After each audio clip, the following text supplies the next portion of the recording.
chapter. So what I'd like to do today is move along because I do want to get to that portion. And maybe what I might do is skip something to get to that first. So, I think like I said, it's something that I've never been able to hit because people always keep me here 2.5 hours and 3 hours. Three. Here's 3.5. Oh, well, you know what? I'll tell you, everyone, and even those that are listening in, we used to have Torah studies here that started at noon, and they would probably end around 5:30. That was back in the day, and I just remember there was times there at 5:30, and everyone was still here. So we used to have some amazing Torah studies. Okay, but I'm in chapter 13. Chapter 13, verse 1. Then the Lord spoke to Moses, saying, "Send out for yourselves men so that they may spy out the land of Canaan, which I am going to give to the sons of Israel. You shall send a man from each of their fathers' tribes, every one a leader among them." So Moses sent them from the wilderness of Paran at the command of the Lord, all of them men who were heads of the sons of Israel. And then he goes on to name all 12 of them. But if you jump down to 16 now, it says, "These are the names of the men whom Moses sent to spy out the land. But Moses called Hoshea, the son of Nun, Joshua, Yehoshua. When Moses sent them to spy out the land of Canaan, he said to them, "Go up there into the Negev, then go up into the hill country. See what the land is like, whether the people who live in it are strong or weak, whether there are few or many. How is the land in which they live? Is it good or bad? And how are the cities which they live? Are they like open camps or with fortifications? How is the land? Is it fat or lean? Are there trees in it or not? Make an effort then to get some of the fruit of the land." Now the time was the time of the first ripe grapes. Okay, now let's just skip over now to 15, because 14 is also part of the spies in the land. But in 15, if we start in verse 14, it says, "If an alien sojourns with you, or one who may be among you throughout your generation, and he wishes to make an offering by fire as a soothing aroma to the Lord, just as you do, so shall he do. As for the assembly, there shall be one statute for you and for the alien who sojourns with you, a perpetual statute throughout your generations. As you are, so shall the alien be before the Lord. There is to be one law, one Torah, and one ordinance for you and for the alien who sojourns with you." And then if we go to verse 32 and 15, "Now while the sons of Israel were in the wilderness, they found a man gathering wood on the Sabbath day. Those who found him gathering wood brought him to Moses and Aaron and to all the congregation, and they put him in custody because it had not been declared what should be done to him. Then the Lord said to Moses, 'The man shall surely be put to death. All the congregation shall stone him with stones outside the camp.'" Now in 37, the Lord also spoke to Moses, saying, "Speak to the sons of Israel and tell them that they shall make for themselves tassels on the corners of their garments throughout their generations, and that they shall put on the tassel of each corner a cord of blue. It shall be a tassel for you to look at and remember all the commandments of the Lord, so as to do them, not to follow after your own heart or your own eyes, after which you play the harlot, so that you may remember to do all my commandments and be holy to your God. I am the Lord your God who brought you out of the land of Egypt to be your God. I am the Lord your God. Now the blessing after the reading from the Torah. Baruch atah Adonai Eloheinu melech haolam asher natan lanu Torah timet v'chayei olam natabotekanu Baruch atah Adonai noten haTorah. Amen. Blessed are you, O Lord our God, King of the universe, who gave us the Torah of truth and planted everlasting life within us. Blessed are you, O Lord, the giver of the Torah. Amen. Amen. Okay. You just wanted to start over. You know, I find myself that, you know, you memorize it in Hebrew and then you have trouble remembering it in English. So that is the problem that I have.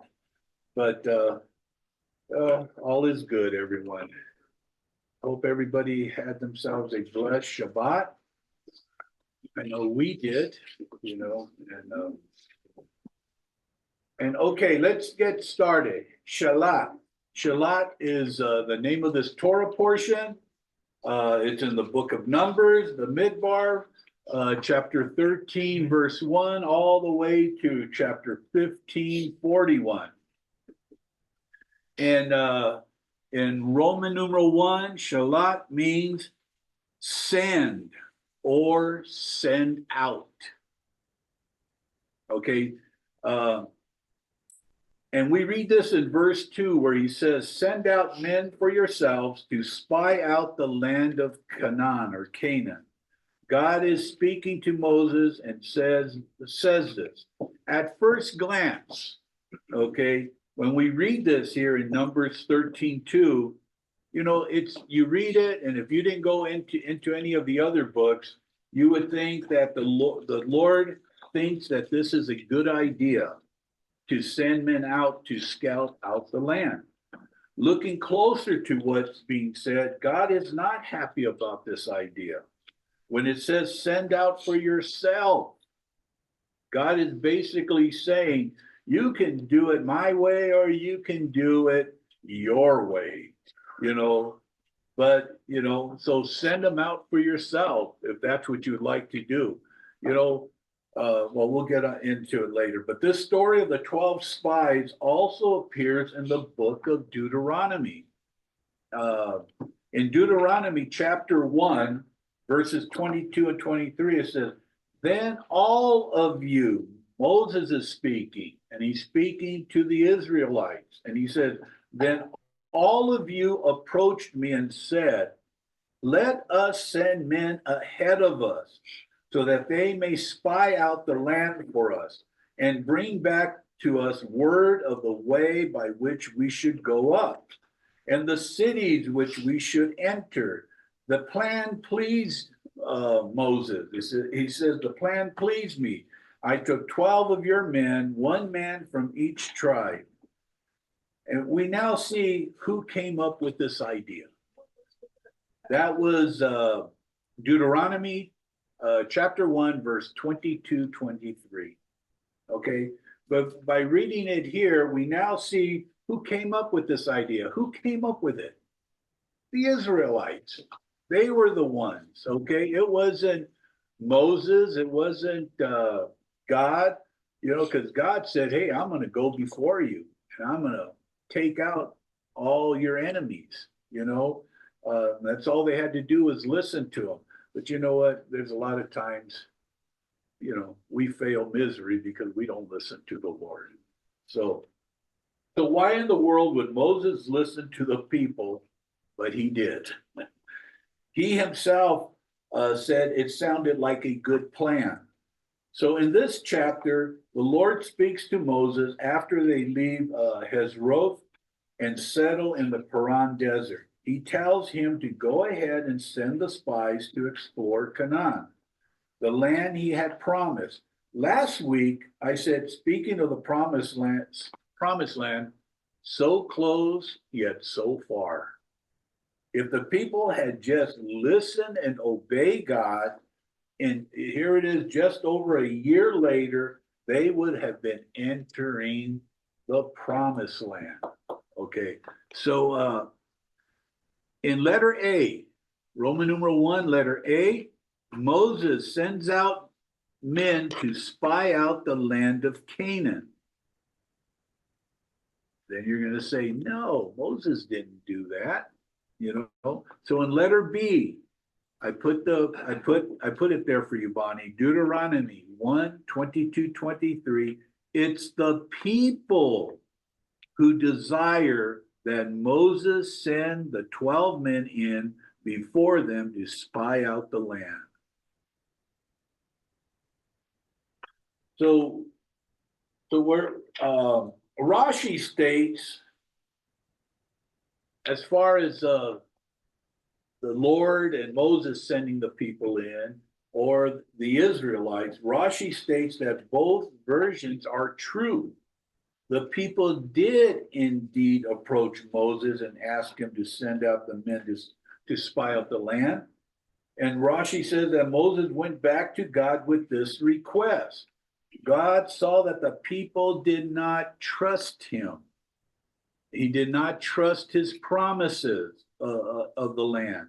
So the Lord said to them, send out for yourself, indicating it was not his idea. And that's your fill-in for number 3. The people, the Israelites, did not trust God or Moses. Okay, all of the spies that were chosen were leaders. Okay, some have, what do you have, chieftains, and maybe in your translation, but they were all leaders of each ancestral tribe of Israel. They were sent to determine the best routes, the kind of people that they would encounter, and the cities that they would inherit. They would bring back some fruit of the land. Two will come back with a positive report, while 10 will give a negative report. In fact, you know, even now with the cluster of grapes, that's still the symbol of, I think, tourism in Israel, you know, and so you might, you know, that's a visual for all of us when we see that picture. So let's look at the 2 men who gave a positive report. We have already met Joshua in Torah several times. Joshua is from the tribe of Ephraim. Oh, go on. Oh, Pastor Bruce, go ahead. Let me just interject this. There's a real valuable lesson to be learned here, because Moses was a general under Pharaoh, and you don't go into any land without recon first. That's just the natural way of doing things, because it's smart to find out so it's the good move. So the lesson for us is we can have understanding and knowledge of good and smart procedures, but it doesn't necessarily mean it's the Lord. And if we let down our guard instead of listening to him, and we rely then on our own understanding, the end there of this case is very specifically that. Right. And we can fall into that same trap. Because we all have a natural ability and a natural wisdom that is good and it is natural, but if it proceeds following God, it becomes very dangerous for us. Right. And it's easy to fall into that, because you go, well, of course we need to do a reconnaissance. Right. That's just smart, godly wisdom. But in this case, it maybe wasn't smart, godly wisdom. it was natural wisdom. And the Bible says of godly wisdom, natural wisdom, demonic wisdom. So we have to really discern those three. So I just thought. No, that's good. That's excellent. Go ahead, Sharon. Yeah, that's very good. The thing is, Moses heard from God face to face. He knew and he related what God had told him to the people, correct? That's And the correct. people still did not trust. And I think that's the rub for us now. Because I don't hear audibly from God himself. Right. I don't, and people that say they do, I don't know. Yeah. It hasn't happened to me. And I have to pray and I have to seek his wisdom. And a lot of times I don't get anything. Right. It's just, Yeah. trust me day by day. I know what you're saying, Sharon, because I know for me, instead of myself making a decision on my own, if it's a decision that's related to the church or our congregation, I seek my fellow pastors and elders, and we discuss it. But I know that in my life, like at home, if I want to make a decision, Peggy and I will make it together, and I think that's wisdom there that he gave me, and after 51 years, I think I can get some really good advice from her, and and I do, because I don't know how many times I failed miserably because I just made the decision on my own. And she would say, well, why didn't you tell me about it? Yeah, you're right. Pastor Bruce. To Sharon's point, how many times have we heard audibly when we speak to one another and we misunderstand the communication? More times than you can count. So even hearing audibly is not a sure guarantee that you're understanding or interpreting correctly or any of that. So we always want to think, well, I wish God would just speak to me audibly. Well, that might or might not help us. Right. Quite honestly. Yeah. Kent, did you want to say something? Go ahead and unmute. Okay. Shelach is not the word. The word is shlichim, shlichim, or shaliach. Shaliach is the word in single tense, and plural tense it's shlichim. And shalach means it belongs to her in the feminine tense. That's all. Okay, thank you. Go ahead and mute. Go ahead, Maria. When I was studying this, I wanted to, since everything in the Torah has a meaning, why were the men picked the way they were? And I looked and I said, well, they weren't picked by the formation, the way they were camped around the sanctuary. They weren't picked by birth, who was born first. They were picked sort of like random. And I couldn't go too deep, but I did find one rabbi, I can't remember his name. He spoke about this. And he said in the Torah, it said that the men were distinguished. This means they were very heavy into wisdom, and they were very, very spiritual. They were spiritual leaders, Right. not just war leaders, but they were picked because of their spirit. And it says that Caleb had a different spirit. Right.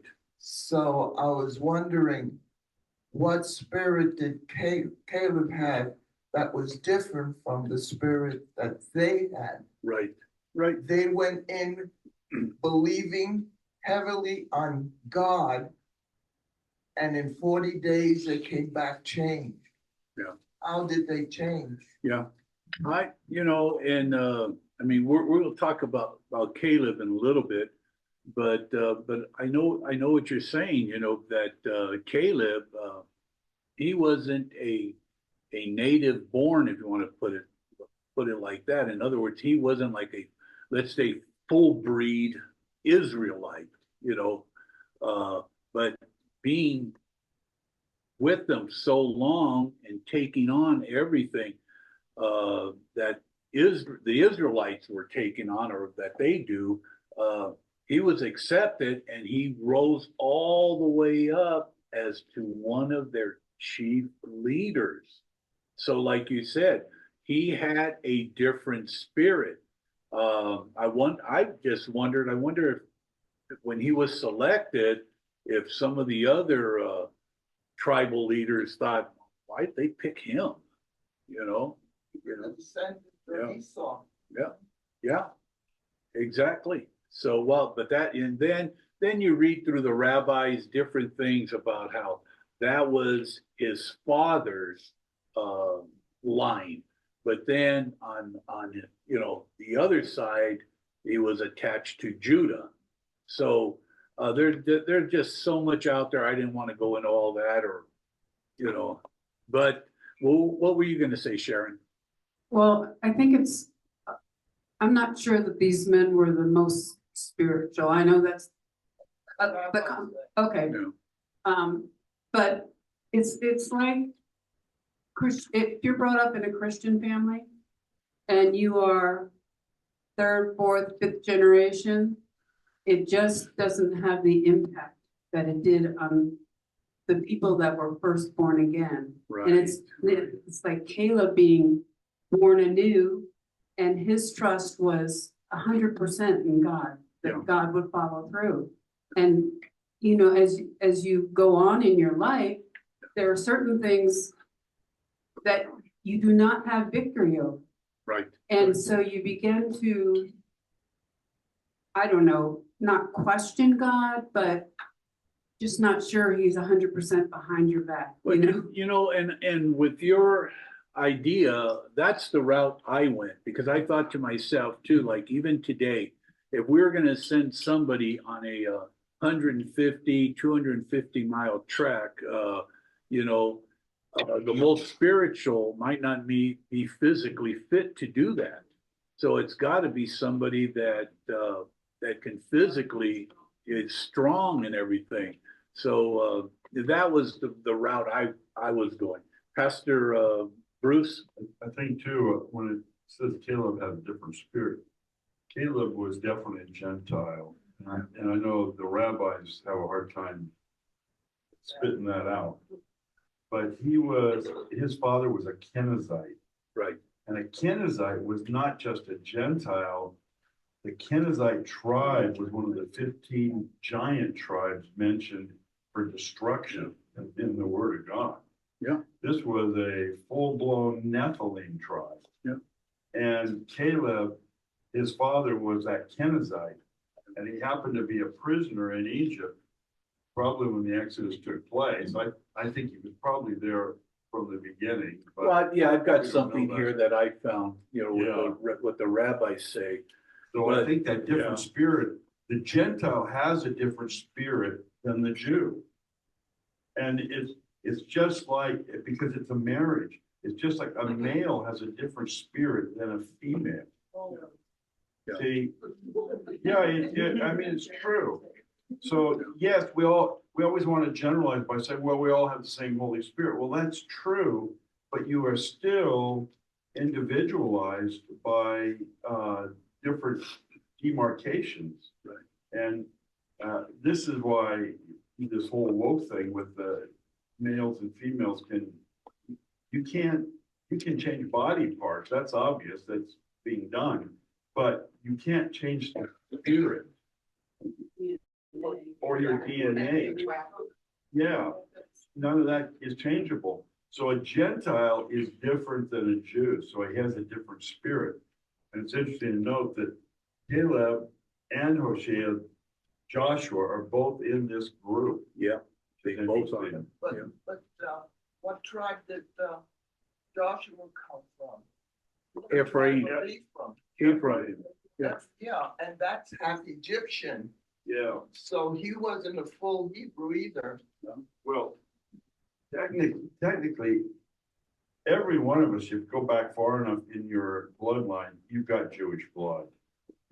Oh, yeah, Because- I believe in the 10 lost tribes, you know. I don't, but, well, it's not that I don't believe it. I believe all the tribes are still on planet Earth. But, you know, I don't get into, the Gentiles are the 10 lost tribes.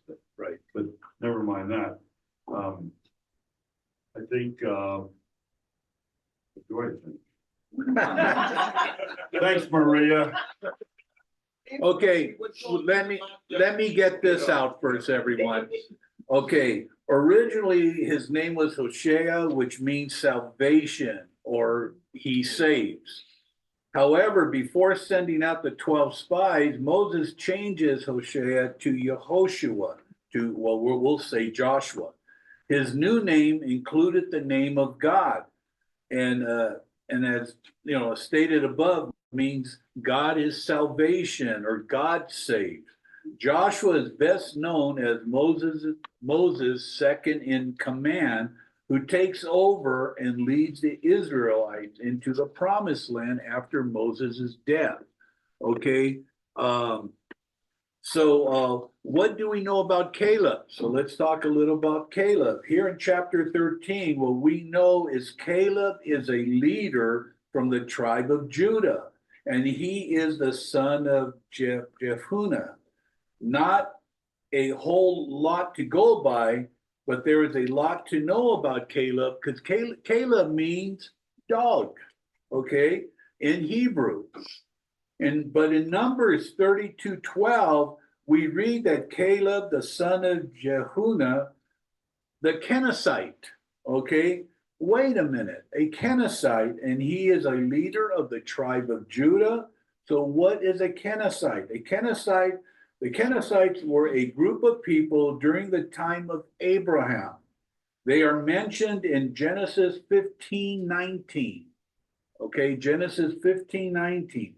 As one of the groups living in the land God promised to Abraham, to Abraham's descendants. Not much is known about the people group or where exactly that they live. It could be that some of the Kenizzites integrated with Israel before the conquest of Canaan, joining God's people during the exodus of Egypt. It is also possible that the Kenizzites were associated with Israel even earlier, and that they had gone to Egypt with Jacob and his family. Remember that when they went down there, they had servants that went with them. So many people. To think that the Israelites were the only people in slavery in Egypt is wrong thinking. Okay, there were many other people groups that were also slaves. Well, let me finish this. Caleb's relation to the Kenizzites demonstrated how believing Gentiles were at the time when they integrated into Israel. Okay, in the case of Jephunneh, his into the or because he went into the tribe of Judah. Despite his Kenizzite heritage, Caleb is included in the genealogical listings of Judah in 1 Chronicles 4:15. It is likely that Caleb's mother was of the tribe of Judah. I looked into this a little bit more too, and the Midrash says that Caleb was born 40 years before the exodus of Egypt. So, you know, he was there in Egypt. He would have been part of the mixed multitude that left Egypt. Twice, the other thing it says is twice he was selected to spy out the land. Caleb was part of the group of 12 who spied out the land that we're talking about right now. But tradition says that Joshua selected his two most trusted right-hand men to spy out Jericho, and they were Pinhas and Caleb. So Caleb was also one who spied out Jericho. Okay, I'll stop right here. Somebody had something to say? Bonnie? I think we have to remember that in the time of the pharaohs, they would go out and conquer different lands. Yes. They would take the gold, the animals, and the people as slaves, no matter, where they went. That's what they Yeah. did. Yeah, no, you're exactly right. So, but the big thing is that what Pastor Bruce touched on is Caleb was a Gentile. We could today, especially going through the book of Ephesians, and we talk about being grafted in. Here was grafted in, 1,500 years before the book of Ephesians. Yeah, exactly. Pastor Bruce. Yeah, and sometimes we kind of wonder about, well, okay, he comes from this Kenizzite tribe, which was marked for destruction. Right. How does he end up where he's at? And you have to go back to Ruth and the Moabitess. That's who I was thinking of. Yeah, and the Lord puts a timeline on that.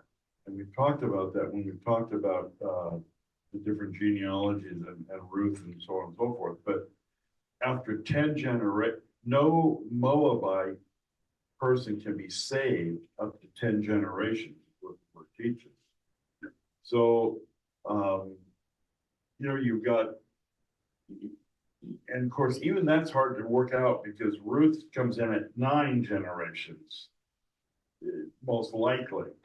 So it's pretty hard to figure out, but the idea is that bloodline starts thinning down or something and becoming less and less and less as you move forward. And at some point, the bloodline becomes acceptable to God once again. Right. Well, I think a lot of it has to do with like what Maria brought up, a different spirit, and the Lord can see that, hey, yeah, maybe they were Gentiles or maybe they belonged to this. Some of David's most trusted generals, one was a Hittite. So, They were also a giant tribe. Yeah, exactly. Go ahead, Sharon.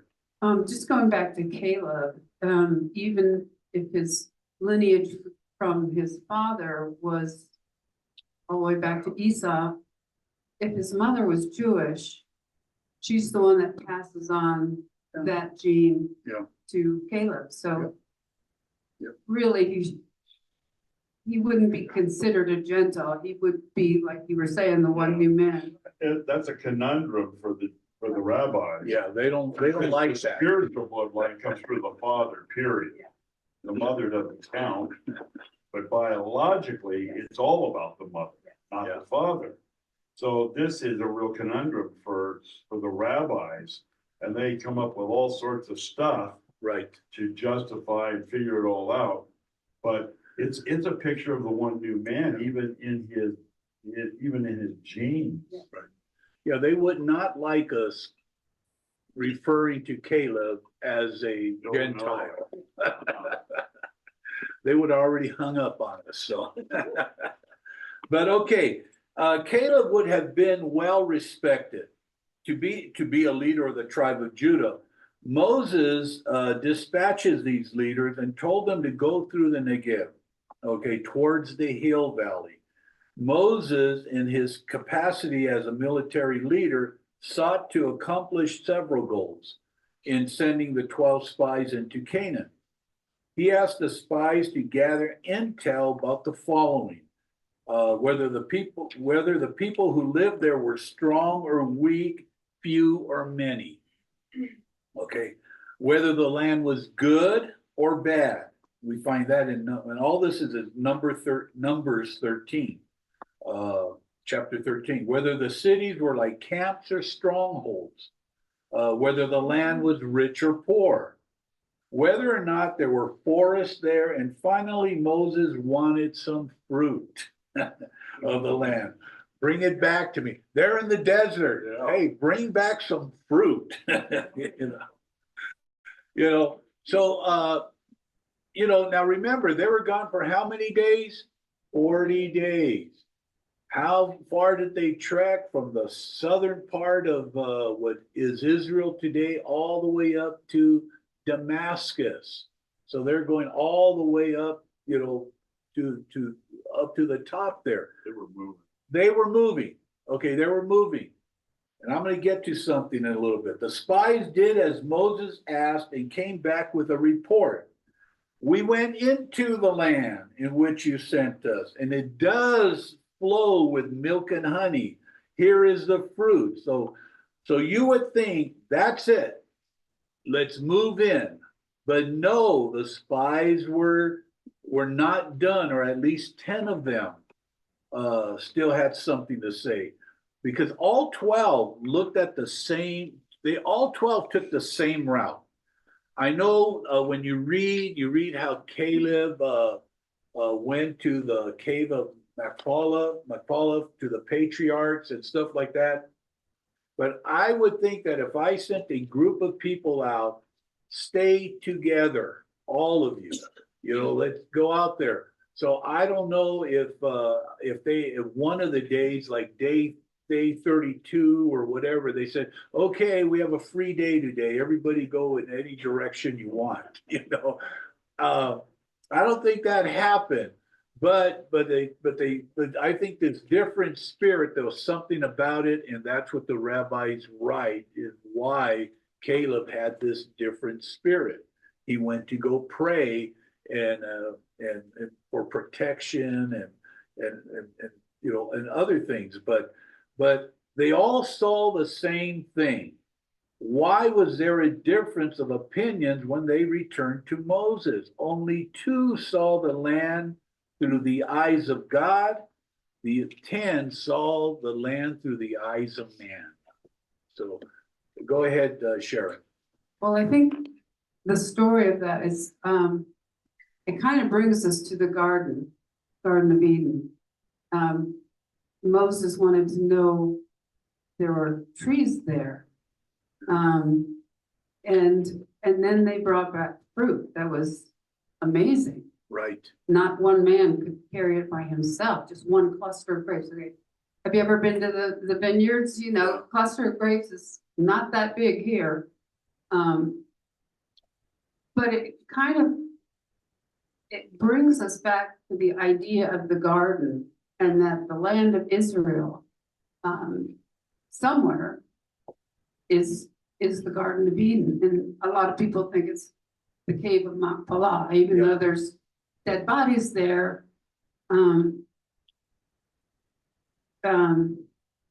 It says that, you know, when you enter the cave, it smells beautiful, smells like a garden. Yeah. And that's the entrance to it. But I kind of think it's more than just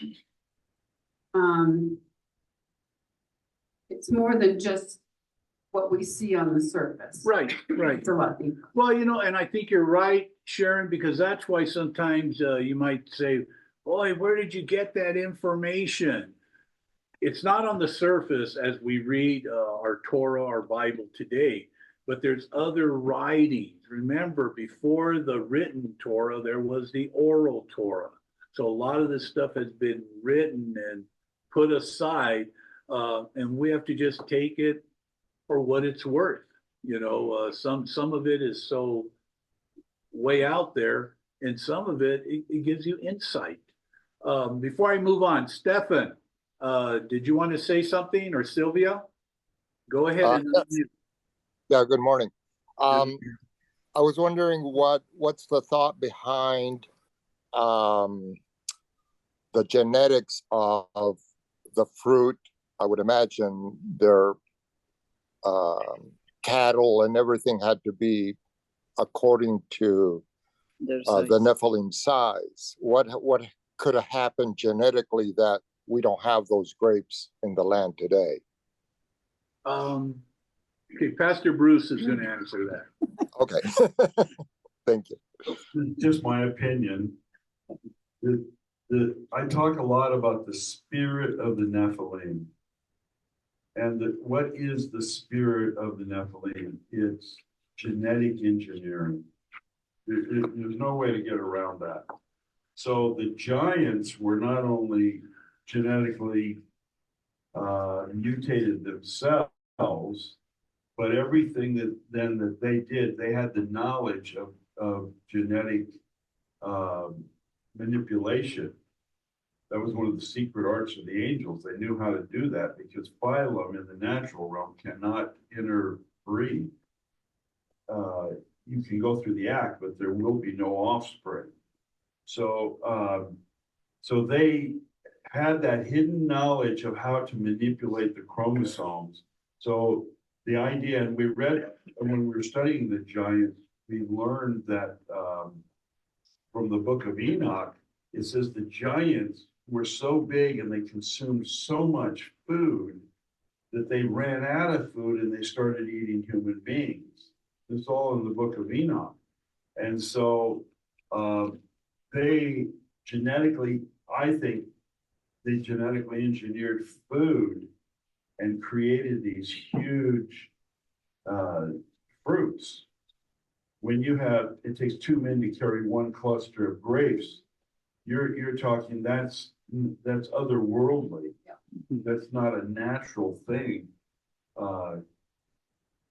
So I mean, 1 man can almost carry a grapevine, a whole vine by himself. Yeah. So well, that I don't know. That's a good question because the original the Watchers were not Nephilim. They were fallen angels. Their offspring were Nephilim. So in that,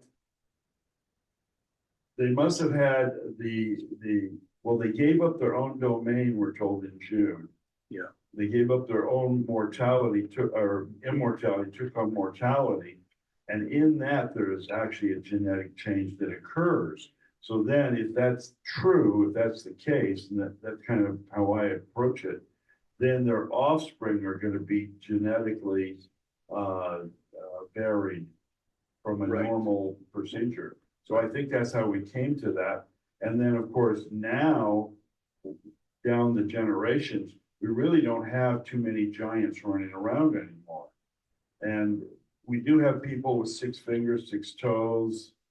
You have to ask whether that's a spirit of Nephilim or is that just a weird thing.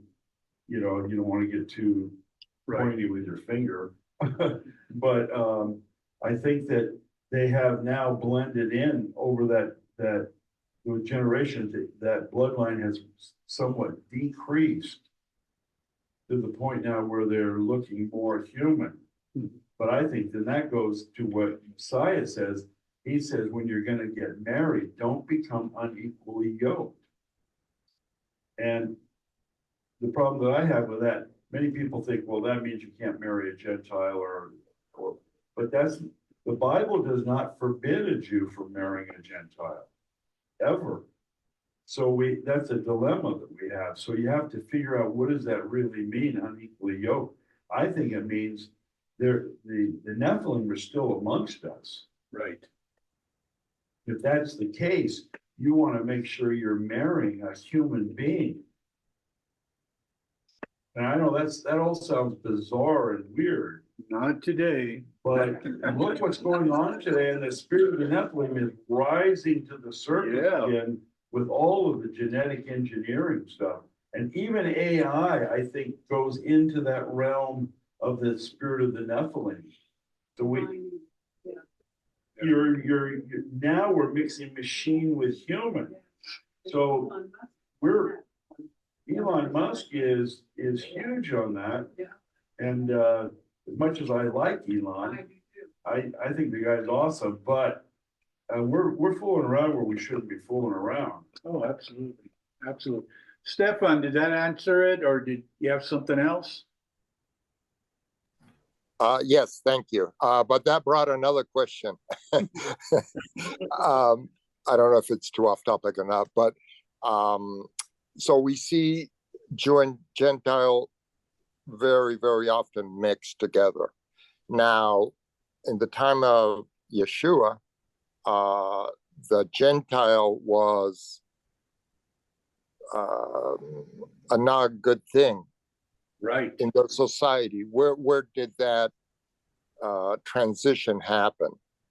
I think the transition happened when Yeshua went through Shechem or through Samaria, and it's like the disciples were like, why are you going through there? We don't associate with these people. Right. Well, Yeshua did, and they were amazed, and there was a revival there. So I think that is like where the change went, and he was always accused of. Look at Peter. Peter ended up, going back with his Jewish brothers and sisters, where he was initially sent out to the Gentiles. But Yeshua, I think, put his stamp of approval that here, everybody is welcomed into the kingdom. So that could have been like a Pharisee thing. Yes, it was. Oh, absolutely. Even today, there's a lot of stuff we're gonna talk about. Even the seat we'll talk about later. To the rabbis, that is not for us. It's only for the Jews. Word doesn't say that. So okay, let me get to who? Sharon. Sharon, you're next. I'm just saying, it says that we're going into days like the days of Noah. And I'm sure some of you read this. There is now a woman basketball player from China, over 8 feet tall. She's 8 feet tall. And that's amazing. And we know China is manipulating stuff just from the pandemic to human physiology. But I'm sure our nation is doing the same thing. Oh yeah. So yeah, it's coming. Oh yeah, you're absolutely right. Okay, were you going to say something, Karen? So, Pastor Bruce, do you think that the Nephilim of today even know they're Nephilim, or do they not know either? I don't think a lot of them know. We live in a society that's so secular, they're really not spiritually in tune at all to the occult or the Lord. So they're just very secular people. Right. So that's kind of my conclusion on that. I was going to say on the Samaritans too. The Samaritans were hated by the Jews because they were half-breeds. They were a mixture of Jew and Gentile. And the Gentile came from many different tribes and locations, but it was still the mixture of Jew and Gentile.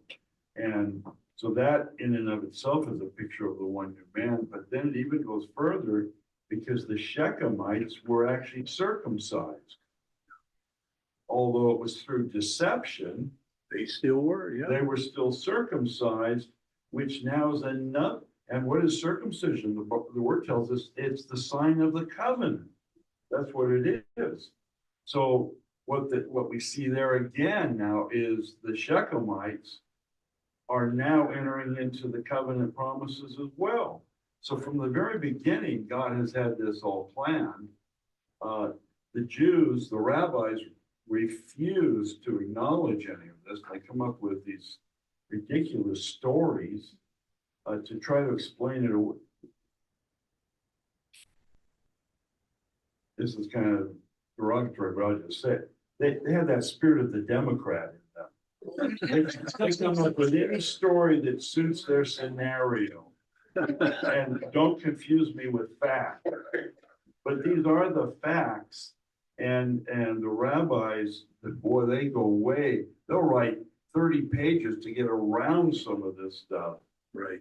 So and of course the rabbis are correct on many things. But boy, but they have a bias against Gentile people. Yes. The good thing Christians don't do that. The Christians do it too, and this is the dividing wall is being built up as fast, or maybe faster actually, than it's being torn down. We do have some people that are sending happy faces, so. Okay, I forgot about some of the fill-ins. Letter D, the 12 men were all leaders from their tribes. So that's one thing we have to know, that every one of them that went through, they were all leaders from their tribes. In Roman numeral 2, Joshua and Caleb were not like the other 10.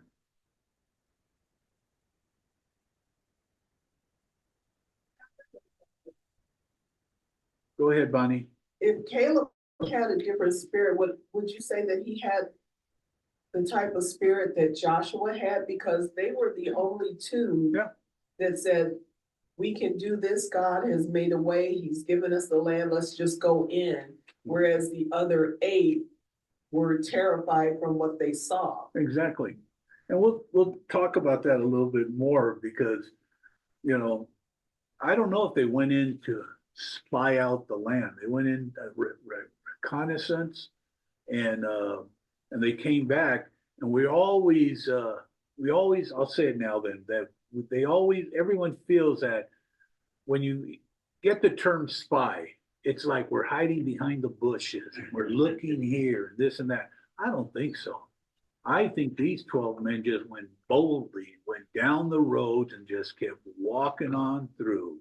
Here we are, but we're taking a look around, and they went all the way up, all the way back, and how many of you have ever read in any kind of commentary about people attacking the spies? You don't read it. So I haven't read anything where they were that. There's Joshua Uh-huh. and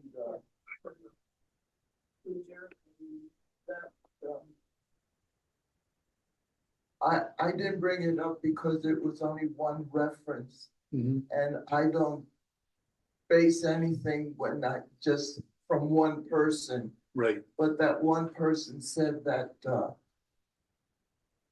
the group that was with the 10, Yeah. it went fairly smooth, but with Joshua and Caleb, they had to fight most of the way. Oh, yeah. I didn't even find that. But here, let me move on. Let me give you some more fill-ins. In letter A, Hosea, salvation. Okay. And then the other fill-in is Yehoshua now. His name is God is salvation. That's in letter A. So salvation and God are the fill-ins. And number 1 below that, Joshua will lead the Israelites into the promised land. That's the thing about Joshua. Now let's talk about Caleb in letter B. Caleb means dog. Yeah, I'm going to get to it right now. Caleb means dog, a Kenizzite, a leader from the tribe of Judah. Okay, and then in number 1 below that, like I said to you, 40 is the fill-in. 40 years old when he left Egypt, per the Midrash. Okay. And then, as I said earlier, in number 2, twice selected to be a spy for Israel. And that's also according to the Midrash. Okay, Bonnie. I understand what you're saying about them going into the land and not being attacked, because look how many spies we have in this country and no one knows who they are. Look at how many spies. I mean, we've got Chinese men, single Chinese men coming into our country, and you can't tell me they're not spies. I feel like they're spies. So in the same thing in their time, people would walk around the towns and everything. They wouldn't know if they were spies or not. What about that one? I'd say he's an idiot, but he's probably very smart, because he comes boldly comes across the border. He's definitely not Latin. You could tell he's from the Middle East, and he just boldly comes out and says, "You don't know me? You're going to know who I am. You don't know me now, but you know, in the future, you will know who I am, you know? Yeah, yeah, no, he's a terrorist, you know, but as Bruce said, our Democratic Party, they don't care. They don't look at him as a terrorist, they look at him as a vote. And you're right. That's why we really gotta pray about this election. Yeah, oh, absolutely. Pastor Carol?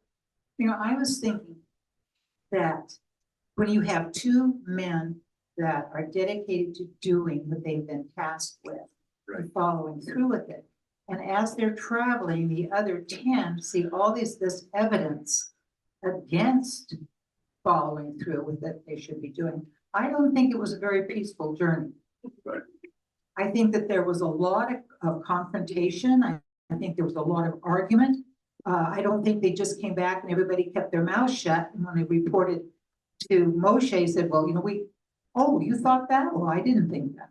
I think that there was trials when I was thinking of attacking, that this could have been a real battle, a battle of wills, a battle of beliefs, and a battle of commitment the entire time. Right. No, you're, you know, according to Joshua, Caleb and Joshua, the land flowed with milk and honey, and they suggested that let's go in immediately. They saw many opportunities in the land. However, the other 10 leaders saw a threat. Their fear was that the land was occupied with the Amalekites, the Hittites, the Amorites, the Jebusites, the Canaanites, who were supposedly very strong and made the Israelites seem like grasshoppers in their eyes. There were giants, and you know, there were giants in the land, okay? But I can see Joshua and Caleb saying, so what? You know, let's go in. You know, God is with us. Yes, Peggy. Oh, what did Dorothy say? The idea is. Yeah. Yep. You know, and it's, you know, the way the IDF, you know, I'll go there right now. The way the IDF or Israel fights wars is totally different from any other country on earth. How many countries will drop leaflets or whatever, or tell the people ahead of time, we're coming in to bomb this area, so get the people out, you know? You know, they don't do that. Obviously, Hamas or Hezbollah, they will not do that. And it was just ridiculous if you heard of, you know, when they did the bringing those 4 hostages back, when they went in to get them, after it was over, a brilliant media person asked one of the people there in Israel, well, why didn't you tell them ahead of time that you were going in? Well, then how, you know, the stupidity, yeah.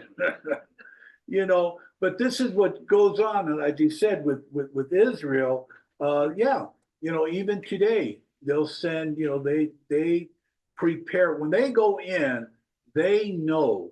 Do they make mistakes? Well, they have, and it's funny, if they make one mistake, what is the rest of the world talking about? That one mistake. But the 2,000 other times that they did all this and everything went as planned, they don't want to talk about that, you know. Let Sharon go. You're always known by your failure. Yeah, you're right. Well, Caleb and Joshua remind me, I should say this the other way around, Jonathan and David remind me of Caleb and Joshua, because when they were fighting against the Philistines, they were outnumbered. They had no weapon between the two of them. And I think it was Jonathan that said, well, let's go. Come on, we can do it. That's right. I didn't think about that. Sam and Samson. Yeah, with the bone, what was it? The jawbone of the donkey. You're right. Samson. Also, one reference, and why I didn't bring it up, but when I read it, I said, it made sense to me, where they said the land devours the people. The Tanakh said that God went before them and killed the able-bodied men so that they could keep going through. Oh, So what the spies saw when they came to that particular region was the people burying the ones that were dead. oh, okay. And they saw all these funerals going on, so that's where they said the land devours the people. Oh, okay, that's a thought. That had to be, the Tanakh. Yeah, Yeah. I got the Jewish body With the commentary. Okay, you guys, the argument brought out fear that spread among the Israelites. They had forgotten that God had promised them this land and he had delivered them from Egypt. Both Joshua and Caleb refused to be seen as grasshoppers. I read a commentary on the 12 who entered the land to spy it out, and they all returned with this, with what they were first set out to do: spy it out, return, with the report. So the report that all of them brought, it was what they saw. They did bring out the report, but 10 of them, in giving that report, gave it negatively. So what this one commentary said was the actual sin of the 10 spies was Lashon Hara, okay, the evil tongue. Now look at the Midrash. Ask why the story of the spies occurs immediately after Miriam. The previous parashah that we did, remember how Miriam and Aaron spoke badly about Moses. It says that it was immediately after Miriam, for whom the nation waited while she was cured of this spiritual zeharat, okay, this leprosy. The answer is that she was afflicted by this blemish because of the same problem, Lashon Hara. Miriam was punished because she spoke badly of Moses' wife, and the Jewish people saw that the evil of gossip can hit even the most upstanding members of the community. It concludes, the Midrash concludes, these wicked men did not take the opportunity to learn ethics. They should have learned what had happened to Miriam, and don't do it, but they did not. Okay. Now, here's another thing I'd like to point out to you. Our English Bibles call the 12 men who went into the land spies. I don't know if you've got that in yours. I've got it in mine. They're called spies. The rabbis refer to them, or what does it say? It says that, did you know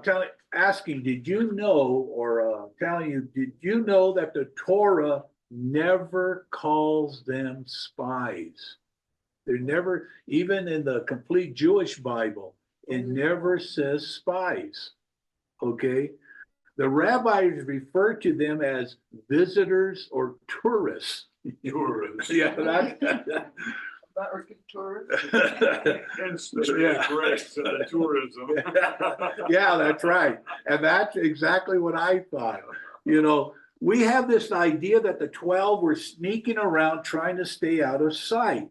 There were the 10 who were terrified at what they saw, but according to what we read in the Torah, maybe it was the people that were living in Canaan who were afraid of the Israelites. A little over a year earlier, the greatest and mightiest nation at that time was destroyed by the God of Israel. Don't you think all the other nations would have heard about it? Of course they would have. 12 men walking through Canaan would have been an easy target for any pagan nation of the land, but they did not attack them. For them to accomplish everything that they did, God had to be with them and he protected them. You know, I know this is going to be later. In Joshua 5:1, it says, when all the Amorite kings west of the Jordan and all the Canaanite kings who lived along the Mediterranean coast heard how the Lord had dried up the Jordan River so the people of Israel could cross, they lost heart and were paralyzed with fear because of them.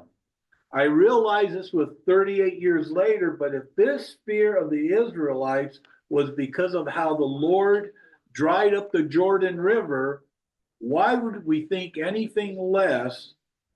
As I said, when the mightiest nation in the world at that time was defeated soundly and they crossed the Sea of Reeds on dry land. Okay, so, you know, if they knew that these were Israelites, I wonder if they just backed out of the way. They, you know, don't mess with them. Yeah, it's only 12, but we saw what their God did to a whole nation in Egypt. So, you know, we don't know. They may look like 12 to us, but when we get closer, it might be, you know, 15,000 men. You know, I'm just speculating, but I just don't buy the fact that these men were sneaking around trying not to be seen. Go ahead, Sharon. Just a question, how long had it been since they left, Egypt to the spies coming back? Well, it took a whole 40 days. Oh, no, I mean, from the first Passover to, Well, you figure you had the first. so was it over a year, 2 years? Oh, it's over a year. Definitely over a year. About 2 years. Yeah. Yeah. Oh, okay. I think it was a little more. I don't know if it was about 2 years because you figure when it happens, on what day did they say that they gave the bad report? 9th of August. So it had to be about a year and what, 5 months, something like that. So Took them a year to build the tabernacle. yeah, well, maybe They were you know, I didn't think about that. You're right. wandering around Yeah. before that. Well, here they're right there, ready to come into the land. So you're right. Maybe it was right around, you know, the 2 years. Yeah. Okay. You know, like I said, I haven't read anything about them being harassed, but at the end of 40 days, they returned. They traveled 250 miles for these 40 days. And when they returned, they brought grapes. And we always talk about the grapes. Okay. But they also brought back pomegranates. I looked into that and they said the pomegranates were about the size of a cantaloupe. Okay. All right. They brought back figs. I didn't read anything about how big the figs were, but oh, I love figs. But the figs back, they brought figs back with them, and to prove how blessed the land was, both Joshua and Caleb gave a positive report on what they saw. 10 gave a negative report. That's an 83% majority that this land devours, you know, those that come in. So 83% of the people that went in came back with a bad report. In fact, we read in chapter 14:10, the people suggested that both Joshua and Caleb be stoned. Okay, the 10 or the majority, the 10 or the majority had another motive in bringing back so huge a bunch of grapes. You know, and their idea, because remember, this is a visual now for the people. Whoa, look at this. You know, like you said, 2 men having to carry a cluster of grapes, pomegranates the size of cantaloupe. So basically what they're saying in effect, if you think these are big, wait until you see the size of the people. Okay. And not all the people were of great stature, as we read in verse 32. Okay. So in 14:32, what did it say? As for you, oh yeah, this is where you were talking about the corpse will fall in the wilderness. No, that was when he spoke to the spies. Well, here, let me go on. All right. They reported that there we saw giants, the sons of Anak, which came of the giants. And we were in our own sight as grasshoppers, as we were in their sight. What they did is, this is a vivid description. You know, a man can step and squash a grasshopper. And that was exactly what they wanted the people to think. Okay, so this is exactly the intention of the image. It reflects the people's cowardness. They still, and what really irked the Lord is they still referred slavery in Egypt to fighting for freedom. I think about it. Exodus 15, the Israelites sung songs, okay, of triumph and they praised the Lord for delivering them out of the hands of Pharaoh. And now they're in the desert, gashing their teeth in fear. How they quickly did not remember what the Lord had done for them.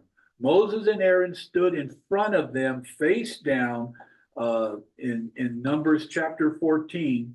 Caleb and Joshua tore their clothes to show remorse because they had just witnessed this beautiful land that they said, let's go in, let's take it. You know, they confronted the Israelites to trust in the Lord, that he would guide them through into the land, but there was disagreements and chaos. In your Bibles, it says that they cried all night. They wept all night, the people. Go ahead, Maria.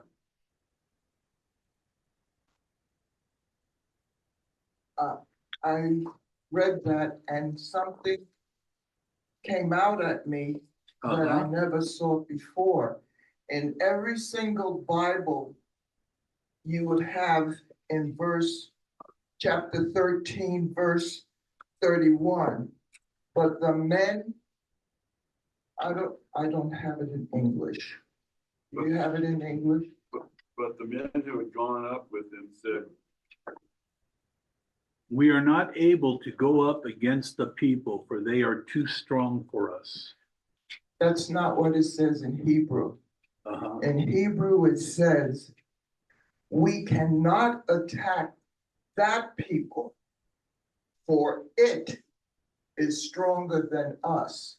And I got to thinking, what was it? And what I came up with was that their God was stronger than our God. And I thought, well, that would make them afraid. Not only are they stronger and they're giants, but their God is stronger than our God. Because I kept thinking, why did they say they? They didn't. They said it. It is stronger than us. You know, I So wonder I what thought they. it was God. You know what? I wonder what they would have seen, as far as you know, a foreign god, a pagan god, that they would have thought it's stronger than theirs. You know, they just seen a miracle of the That's it. Red What Sea. changed that? Yeah, what changed them? You're right. What changed them? What did they see that they Yeah. threw God aside after the parting of the Red Sea, the Yeah. manna, their clothes and everything? Yeah. You know, and then in future parashahs, it's going to get better because the people are really going to trust God, right? Exactly. No. So what did God do? Did he get behind the majority and support them? Not at all. These events distressed God. He appeared to Moses again and told him he would strike all the Israelites down. And then he would make Moses a great nation if they continued with not trusting the Lord. You know, I mean, we've already said it. how could they refute the evidence that was there that all of them have seen? They saw all the miracles. Moses pleaded to God that he would show his strength by being slow to anger, loving and forgiving for those who rebelled and sinned. Although God forgave them, they still had to be punished as a consequence for their rebellion. It makes you think, even like, you know, if it was unintentional sin, that's one thing, but intentional sin, you know, the Lord is going to punish you. Go ahead, Maria. This one I read from the Chumash, and it said that God was going to punish the Israelites for the golden calf by making them wander in the wilderness for 40 years. But then God repented. And then when the spies came back with despising the land, Right. he said, okay, now that's why he said 38 years. He brought the punishment from the golden calf and the spies together. Right. Right. You know, and that's it. It was one year for every day that they spied out the land. So there were 40 days in there, so 40 years, but he already had them there for 2, so 38 years That's more. why the Jews say that we're still paying for the sin of the golden calf. Yeah, but remember, it was only the mixed multitude. I'm just kidding. Go ahead, Pastor Doug. Just a real quick comment. It was very interesting that after the 40 years when they went into the promised land, the fruit wasn't that big anymore. You know, I never thought about that.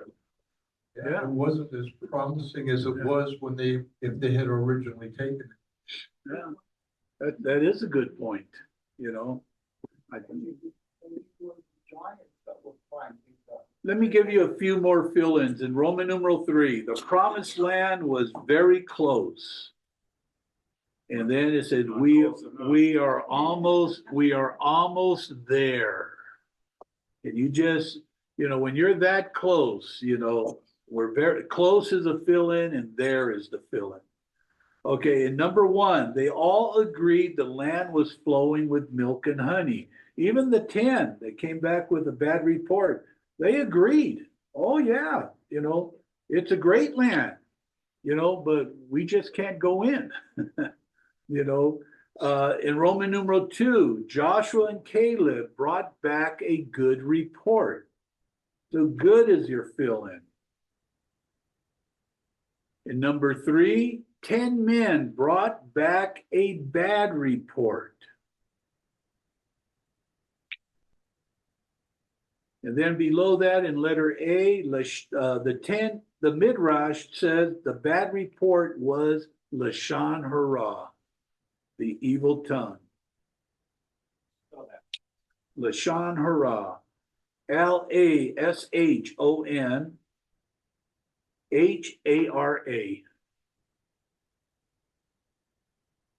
Then in number 4, 40 years, the people will be wandering in the wilderness. You know, I was going to put a map up, but if you could visualize it, the wilderness of Zin, they believe was near the bottom of Israel in the desert area, you know. But I don't believe that, because if that was the wilderness that they were walking through for the 40 years, they're already in Canaan. Okay, this is part of the land that's going to be divvied out to the tribes. So I believe that the wilderness of Zin would be like where present day Jordan is, in that area, down Midian. You know, to me, that makes more sense, going through all that region there before you're going to come into the promised land. You know, that's just my opinion. But I was studying it out, and I don't think that they were already in Canaan, wandering, and then went right back over south of the Dead Sea and worked their way back up so then they can cross back over again. You know, I just, I don't think it makes sense that they were already there in the land that the Lord has promised to them and is keeping them out. Go ahead, Sharon. So you don't think that it's, the wilderness was part of Sinai? I believe it's more, if it was, no, the Sinai, they have already, the Sinai Peninsula, when they went into Midian, remember the Sinai Peninsula at the time that they went into Midian was part of Egypt. A lot of people don't understand that back in the time of the pharaohs, that was part of Egypt. It's like an Egyptian territory, let's say. So when they crossed the Sea of Reeds and went into Midian, they said you will never see that again. So I don't believe they traveled through there in their 38, 40 years of wandering. Okay, like I said, I believe that from Mount Sinai, when they went down into the wilderness in that part of the geographical area, and that is where they wandered before they came into the land of Canaan. Pastor Bruce. I would agree. I don't think that they went down south because just from a military point of view, they're in the desert. And if I was leading the group, I would be going to the northern side because it's cooler. Yeah. If you go south, you're going to get closer to the equator. And it's going to be much, much warmer. So I would think you, just on a practical level, you would stay north of the wilderness of Zin. Yeah. And you'd end up in a northern part, plus the fact that they entered the promised land through what's normal, common day, Jordan now today, yeah. So that makes total sense that that's where they wandered around up there, just for practical reasons. Yeah, and and like I said, when you visualize, like me, I don't know if you're a person of geography, you can visualize things, and I just don't see them already being. My whole thing is they're not already in the land that God promised to them. They'll be outside the land and brought in 38 years. Go ahead, Maria. This is the question. This is a question because I really couldn't find the answer. I have always thought that when it says here that the generation that sinned against with the spies, that they were all going to be killed, not one will enter. So when I read that, I thought it was the generation, men and women. But I read here in the Jewish Bible and in the scriptures, it says, of all of you who were recorded in your various lists from the age of 20 up and murmured against me, not one of you shall enter the land. Now the women weren't registered, it was the men. So Right. What was it?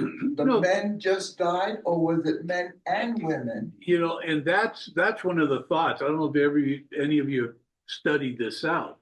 That's one of the thoughts of the rabbis, that the women, they were not part of those that died in the wilderness. Not only that, you'll read something about like Jethro. He did stay with Moses and he entered the promised land. You read all this stuff. Personally, what I feel, my own understanding is anyone over the age of 20 at that time died in the wilderness. And I look at some of the main people that are attached there. Miriam died in the wilderness, so I would have thought, well, maybe Moses wasn't able to get in, but Miriam surely would have. So that's one reason why How old was she? What verse was that? Verse, chapter 14, verse 29. Now, yours says it different. I'm gonna go with the Hebrew. yeah. Yeah, your corpse will fall in the wilderness, even all your numbered men, according to your complete number, from 20 years old and upward, who have grumbled against me. Remember when they, a lot of, in the word, when it talks about men, it'll say men, it includes the women. But it says listed. Yeah. Listed, and only there was 600,000 men, Right. because they didn't do the women. These were the fighting men. Yeah. Well, like I said, that's the understanding. I still go with the fact that anyone over that age when it all happened, 20 years and over, died in the wilderness. How come we get? I say, thanks If a lot, the woman Bruce. does something, we get killed. Yeah, If no. the man does something, we get killed. Yeah, you're right. I mean, blame. You know what? But blame it on the men. You know. Yeah. It was all that fault. I thought it started with Eve.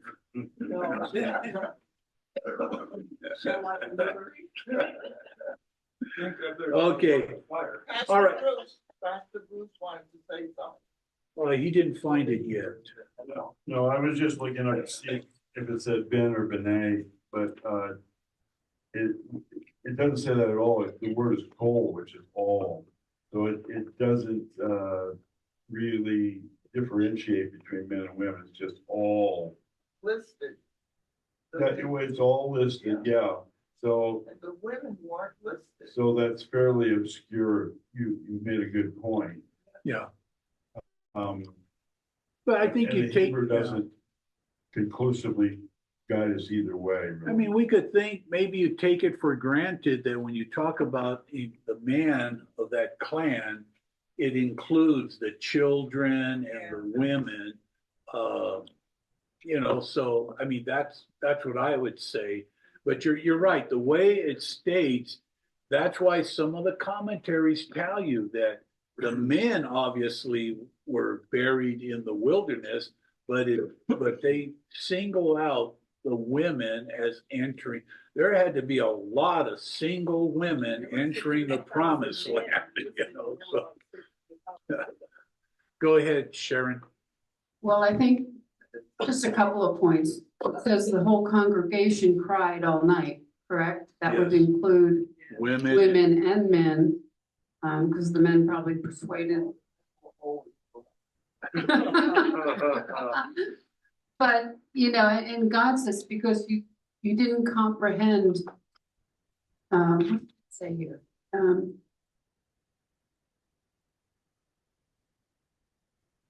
and you shall comprehend straying. In other words, this was a judgment against the whole congregation. Right. If I shall not do this to this entire evil assembly that gathers against me. Uh-huh. Go ahead. No, I did find this in 14:2. All the sons, the word there is Ben, Not men. which is men. Yeah. It's not Benai or Benay means all of us. Yeah. Well, I could say we're men of God here. Right. That would include the women, if the word is Benai or Benay. But Ben would be just the males. And so it says then in 14:2, all the males of Israel grumbled against Moshe.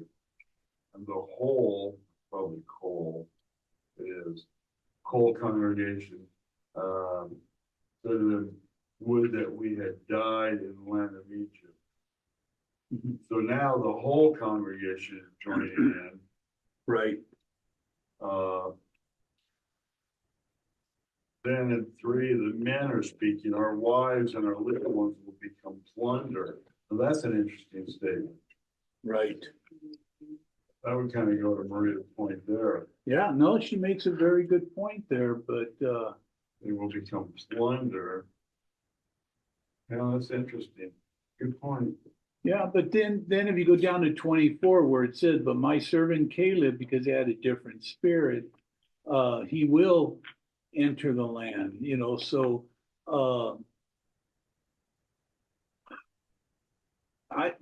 like you said, that is a very good point. I just,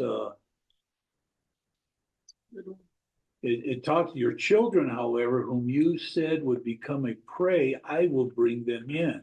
It doesn't say your children and their moms. You know, so That could be But- inductive though, because it's Right. they do. yeah, they do.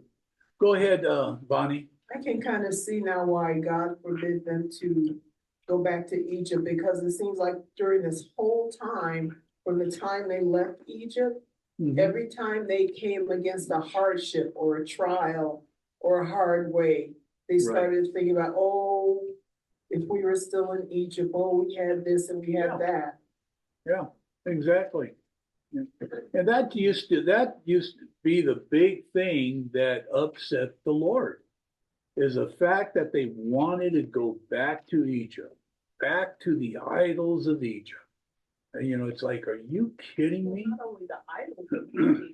Yeah, yeah. Look, okay, let me move on.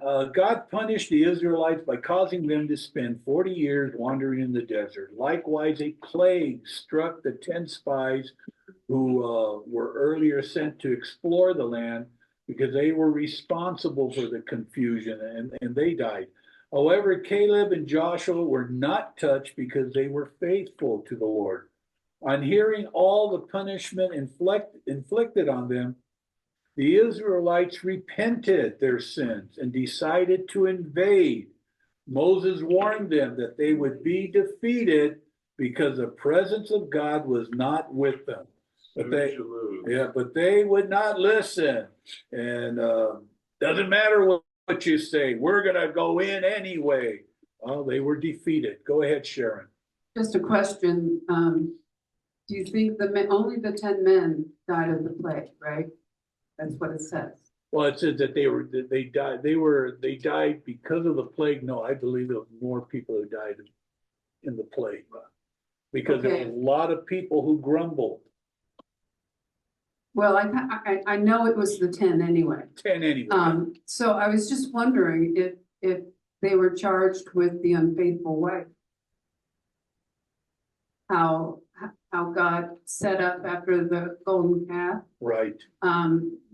They had to grind up, the gold and the dust, and person had to drink. Yep. And if their belly swelled, they were guilty, and if not, they were not guilty. But I just was kind of wondering. I'm wondering that too. I think he just bypassed that completely and said, heck with that. You're out of here. So, but that's it. We spent an hour and a half on the spies, or, let's move on to chapter 15.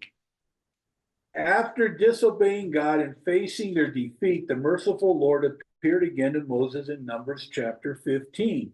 And he tells him to speak to the Israelites that they will be given the promised land. The Lord gives instructions that the people shall present burnt offerings as an aroma pleasing to the Lord. So here we are. We're going right back into what we've already read in the book of Leviticus. Every kind of offering, whether it is for a special vow or free will offering, must be selected from the herd, according to what God told Moses. In addition, every offering presented should be accompanied by a precise amount of fine flour mixed with a quart of olive oil. There's certain things there that God has always required, and let's do it that way. As I stated even last week, that when we ate that challah bread at Shavuot, That was delicious, and I think it was like, what was it? Most, 6 of the 7 were the ingredients were there. And it was wonderful.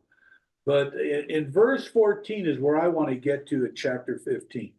In verse 14, God speaks to Moses and lets him know that there is one law for the strangers who reside among the Israelites and for the Israelites. One law. There was a mixed multitude, as we all know, in the camp, and there is no difference to God on how they should act and obey his ordinances. The word here for law should actually be Torah, okay, as it should be in the next verse we read in Exodus 12:49. It says the same thing, the same law or the same Torah shall apply to the native as to the stranger who resides among you. Leviticus 24:22 again says the same thing. There shall be one standard for you. It shall be for the stranger as well as the native, for I am the Lord your God. Let's look at this a little. 3 times in Torah we read this.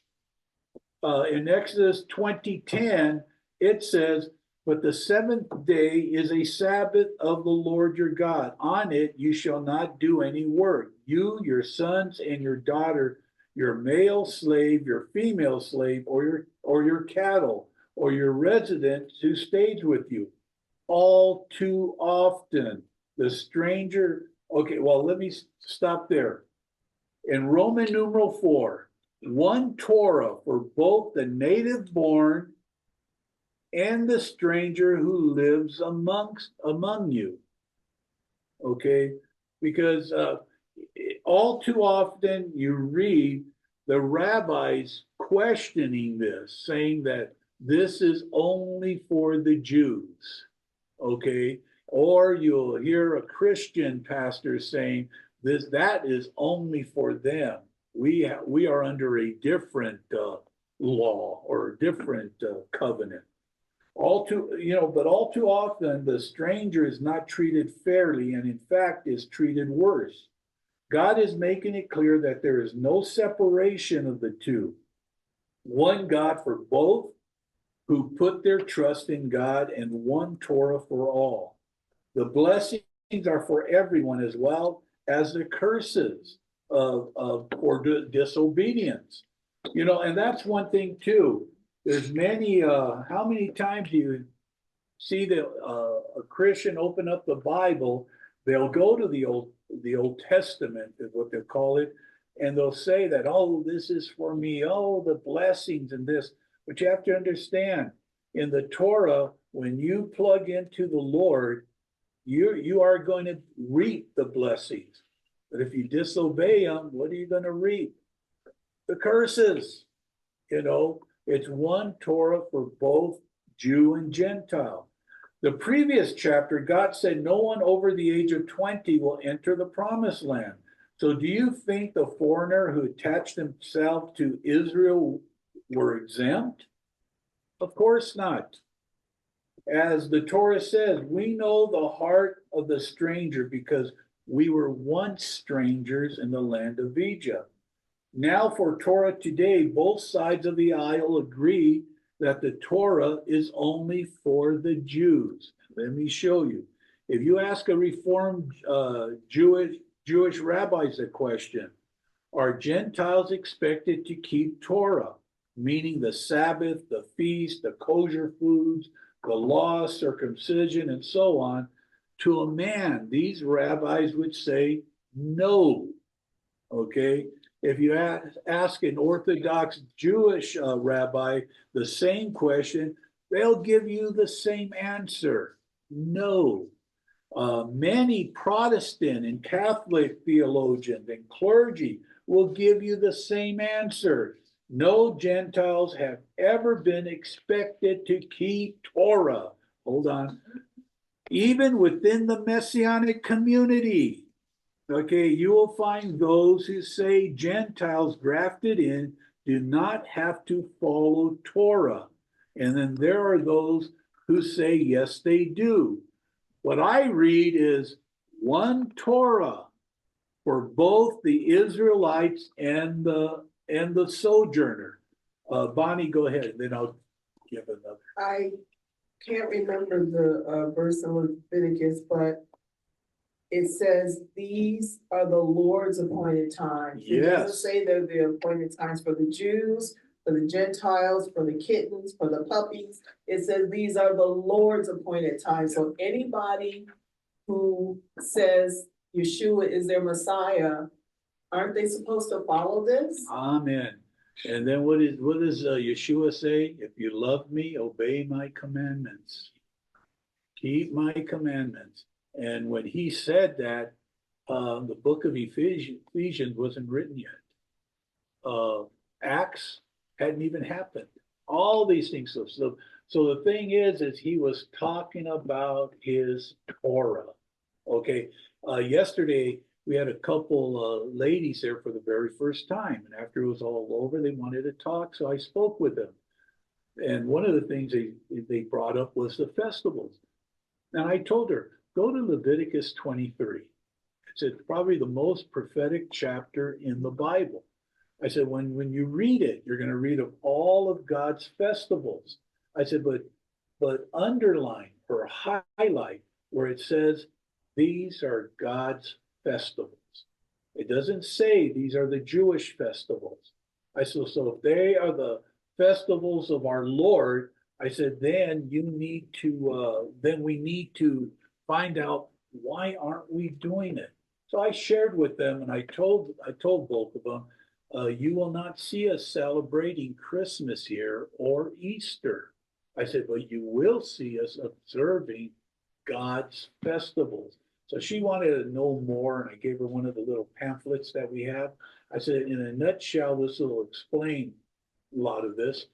I said, but we can talk again next week. So they loved it. One of the younger gals said when she walked into our congregation down there, she thought, I don't belong here.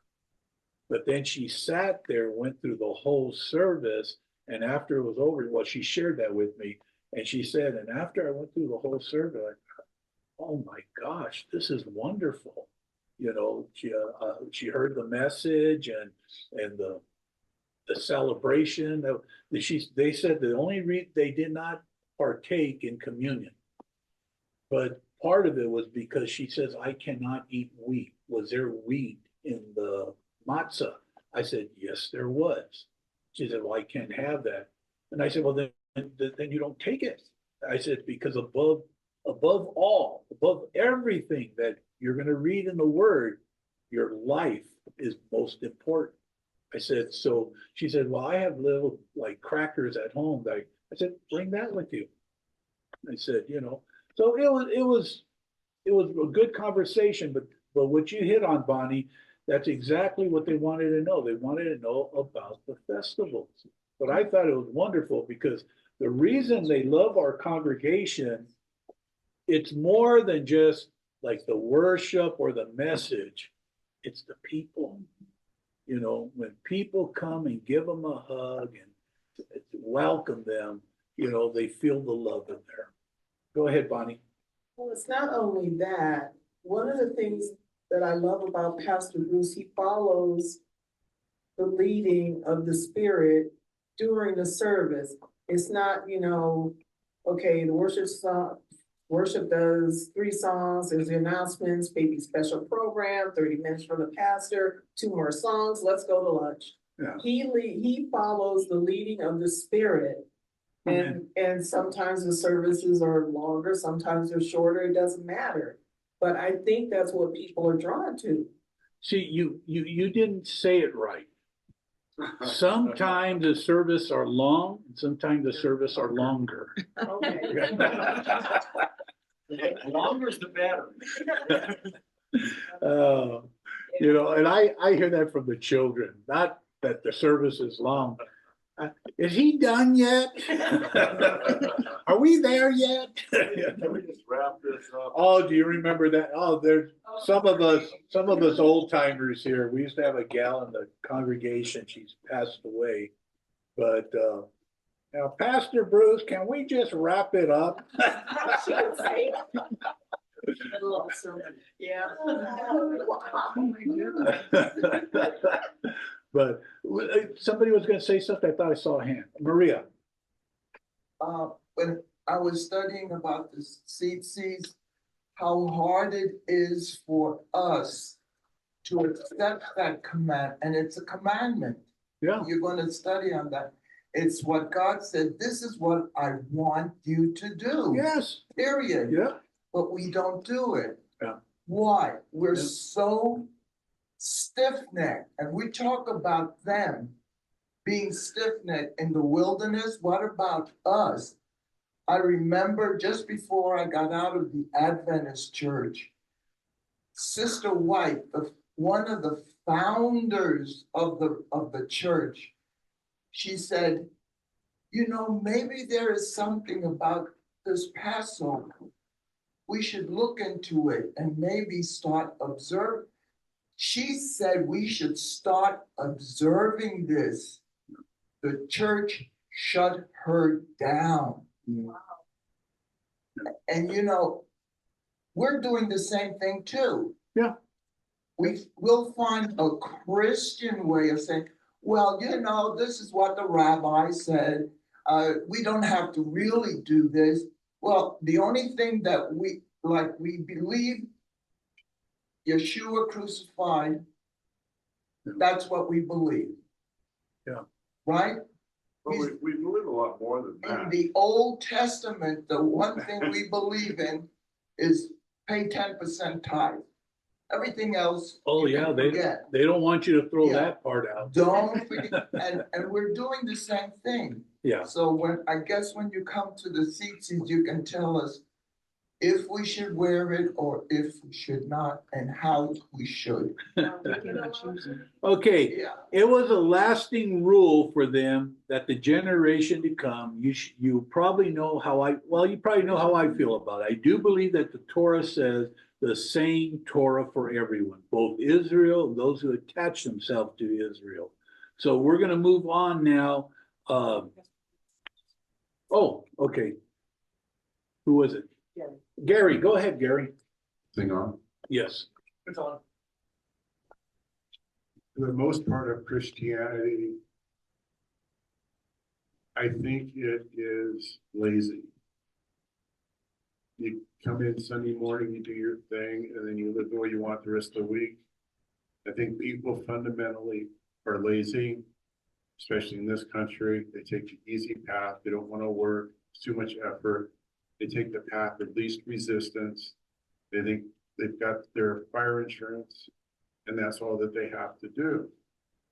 Following Torah, doing all the Moedim, it takes work, it takes effort.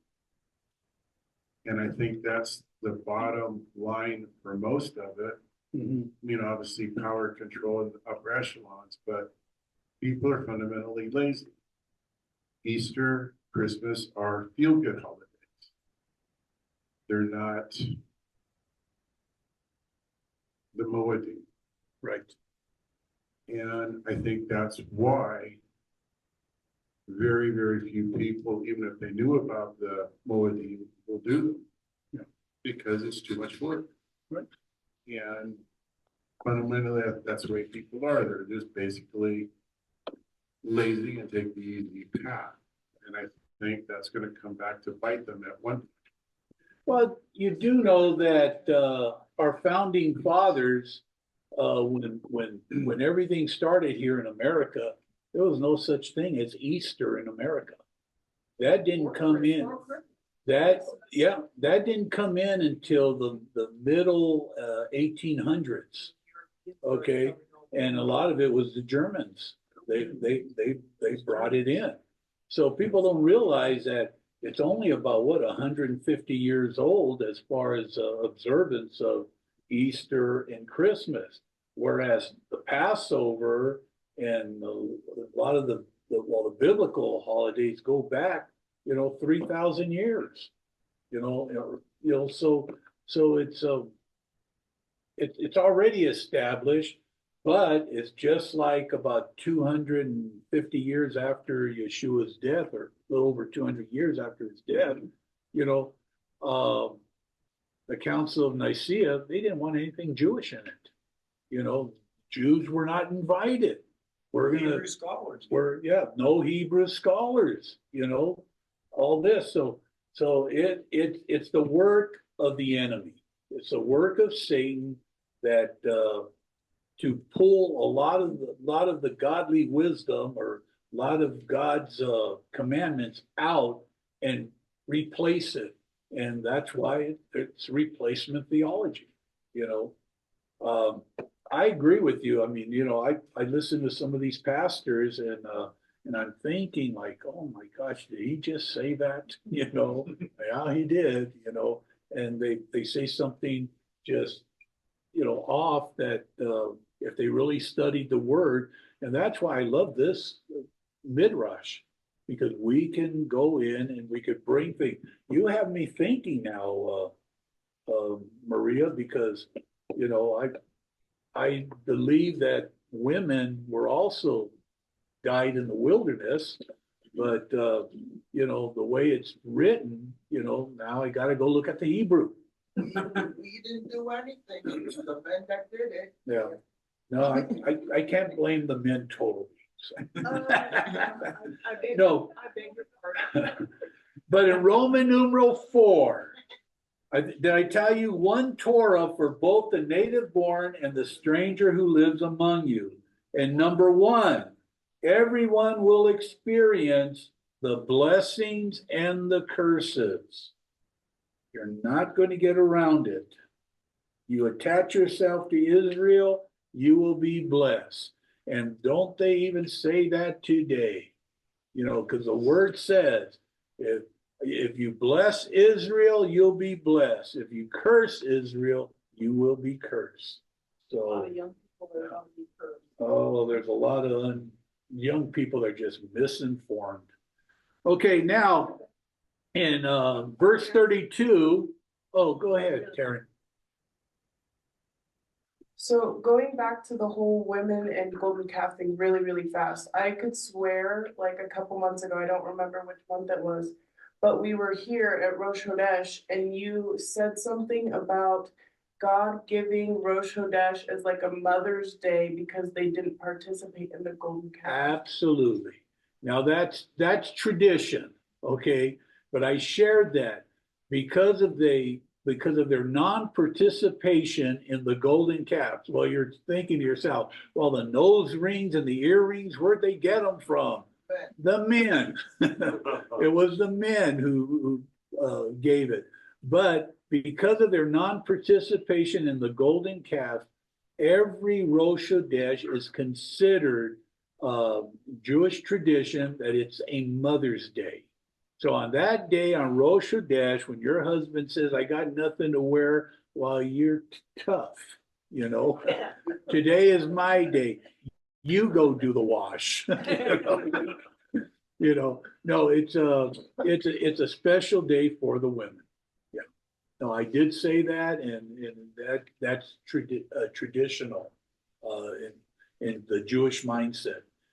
Okay, now in verse 32, chapter 15, now while the sons of Israel were in the wilderness, they found a man gathering wood on the Sabbath day. What is this all about? I guess you have to ask a rabbi, and if you did, they would say that person was part of the mixed multitude. So before we discuss the sin of gathering wood on the Sabbath, let's go back a few verses and see what it says. In verse 27 to 28, it says, if one person sins unintentionally, he shall offer a female goat a year old for a sin offering.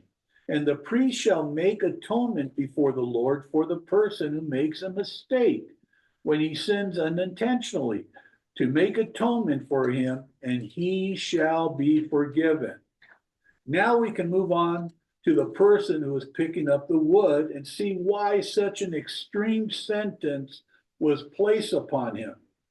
The rabbis say that this person did so in a defiant way in what God said about the Sabbath. Notice the Torah extends forgiveness for the person who sins unintentionally, but it does not prescribe any remedy for the sin done defiantly, other than repentance. Okay?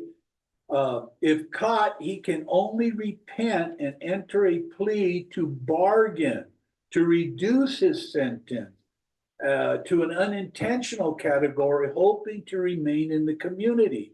The Midrash said this person willfully committed this sin and was not sorry for what he did.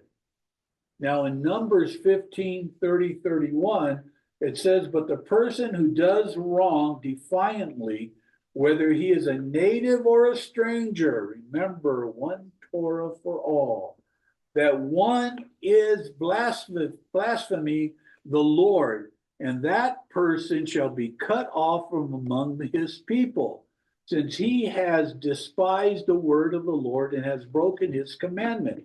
That person shall be completely cut off. His guilt will be on him. God is within the right to set an example for the rest by removing this likely defiant person, this Sabbath violator, from the community, either by death or exile. Okay, after all, God did the same thing in Acts. We've covered this many times. Chapter 5, verses 1-11.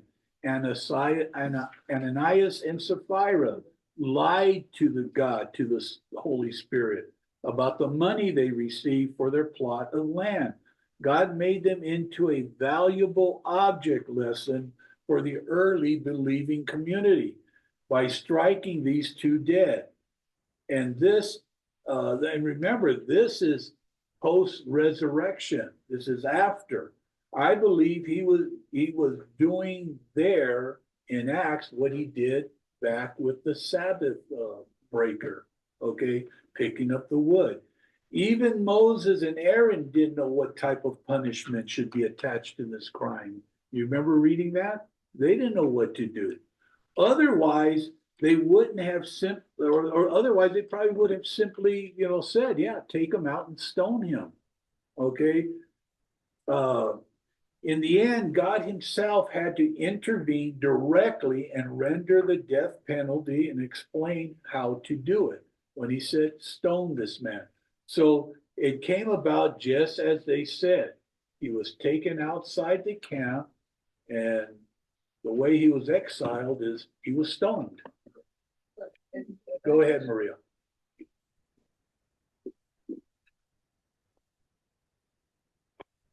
God first gave this commandment of the Sabbath way back in Exodus. He said, anyone who breaks the Sabbath shall be killed. He did say that in They knew Exodus. that he was going to die. Maybe they didn't know.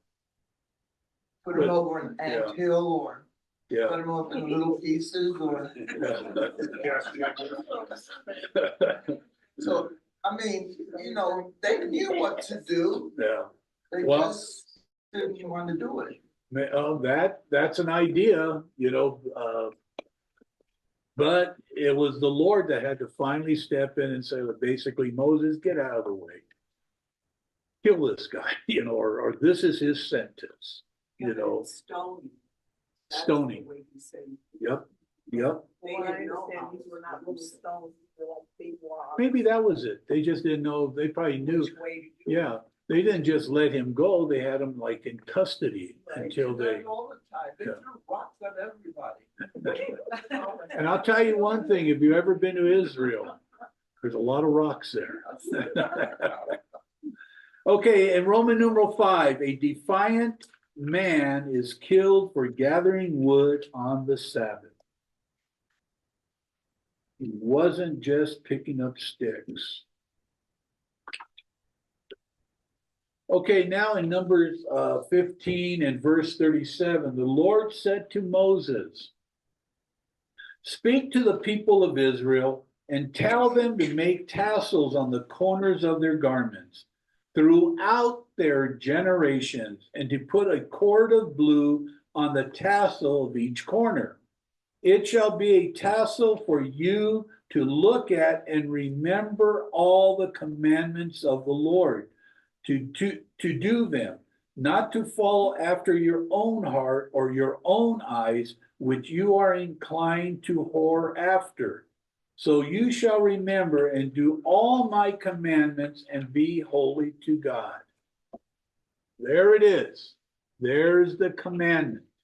We need to see the cultural picture behind putting seat on the corners of the garment. Okay, in ancient times, garments were woven and decorated to show the person's identity and status in society.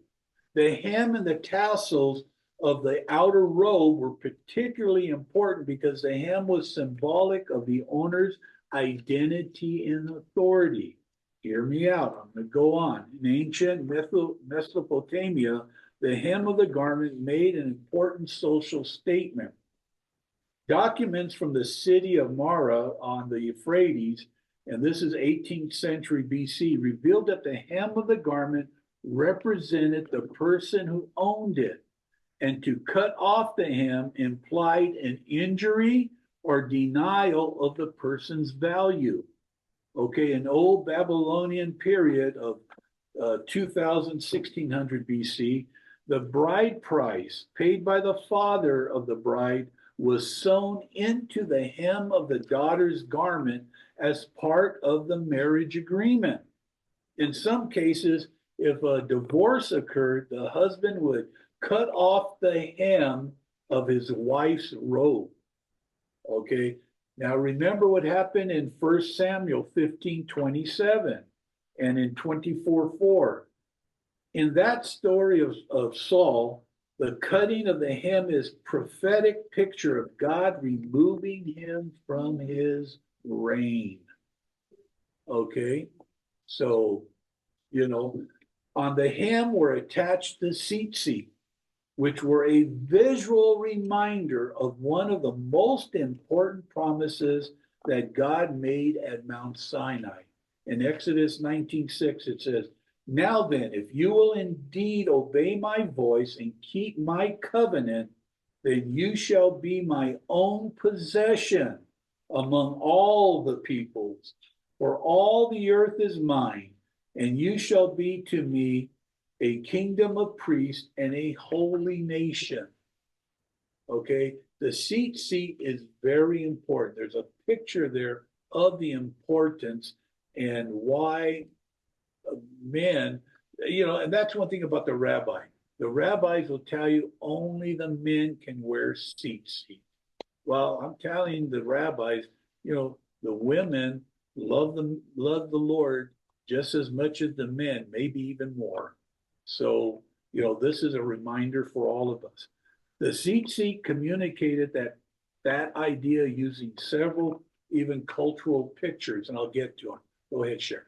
Just a question. I always assumed that the seat should be on your prayer shawl.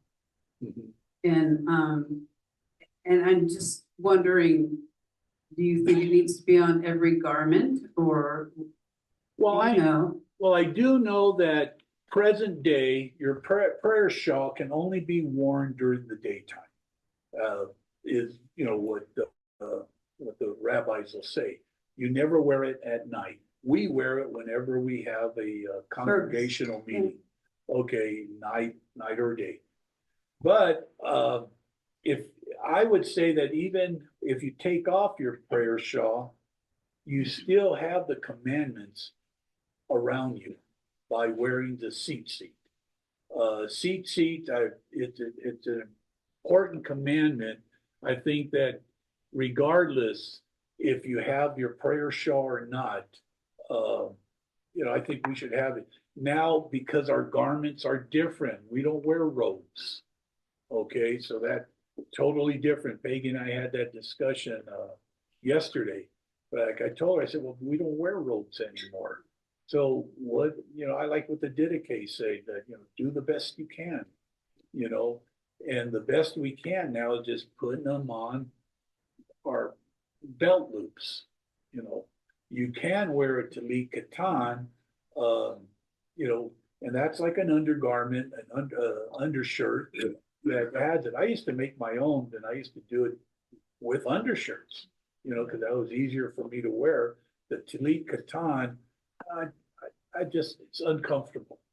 That's just me. It doesn't work with our garments. Yeah, no, it doesn't. No, it doesn't.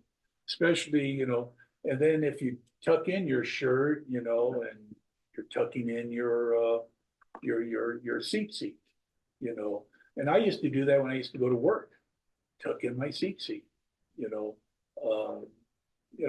a lot of times it's because it's just like if I went to a Christian church to visit, I don't wear my kippah, and I don't wear, and usually I don't have the seat on because I just don't want to draw attention to myself.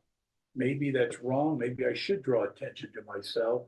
But then once it was a person wanted to talk to me about Jesus. I already know you should. You need to get saved, bro. Yeah, you need to get saved. No, that's exactly it. So I'm not going to wear this anymore because But here, I don't know. Did I answer it or? Yeah. Okay, because the tassels in general were a sign. It used to be that the sign was a sign of nobility. In ancient times, kings and princes decorated their hems with tassels. Merely by wearing tassels, the Israelites were wearing a royal robe, marked as God's chosen people. In ancient times, this would have been quite a statement to the nations around them who saw their clothing. Okay? The presence of the blue thread in the tassel was a reminder of the blue robes of the priests being dyed with the same expensive dye, only made from one rare type of snail. It was that if each Israel wore a little piece of the high priest's blue robe at all times to remind them that, like the priest, they were set apart for serving God. The blue dye eventually became so expensive that it was no longer required. I'm just giving you what these commentaries.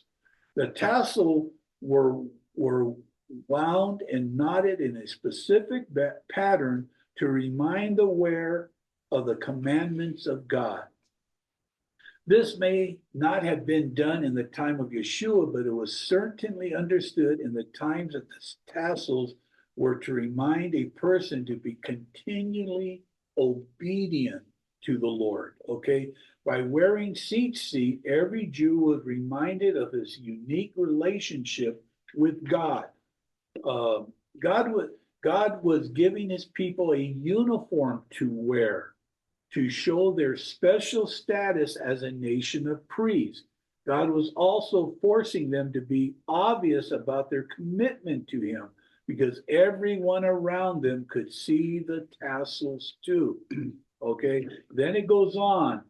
Speaking of the seat, God chose to make the people of Israel his representatives on earth, a kingdom of priests. Okay, you might say, well, why are the priests only wearing this blue or whatever? But we are all a kingdom of priests. And to this day, you will find Jews that are diligent in this commandment. They will wear seat, but they won't put blue in it. They're all white because they don't know what snail was actually being used to get the blue dye out of. The word doesn't tell us that there's a certain snail that has this blue dye or what. All it says is put blue in your seat. So it doesn't matter what color of shade of blue it is. That's the requirement, blue. And most of the time you see white and blue, but I wore these just to show you that if you wanted to, and you wanted to put red or whatever in there, with the commandment is a blue cord. Okay, so as long as it has blue, you're good. Go ahead, Taryn.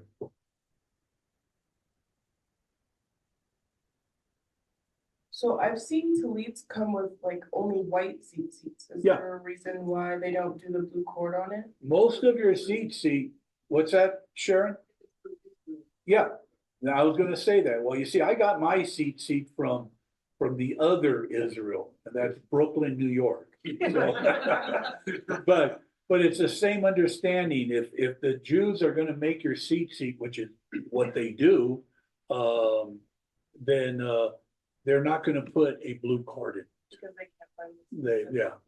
Yeah, well, they want to be obedient. Really what it is, even if they wanted to put a blue in there, they don't because they're gonna upset the rabbis. Okay, go ahead, Gary. Our last time in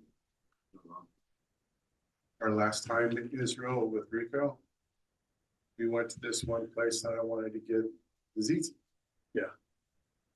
I didn't anticipate it would cost me as much as it did, but the guy there Yeah. was a rabbi.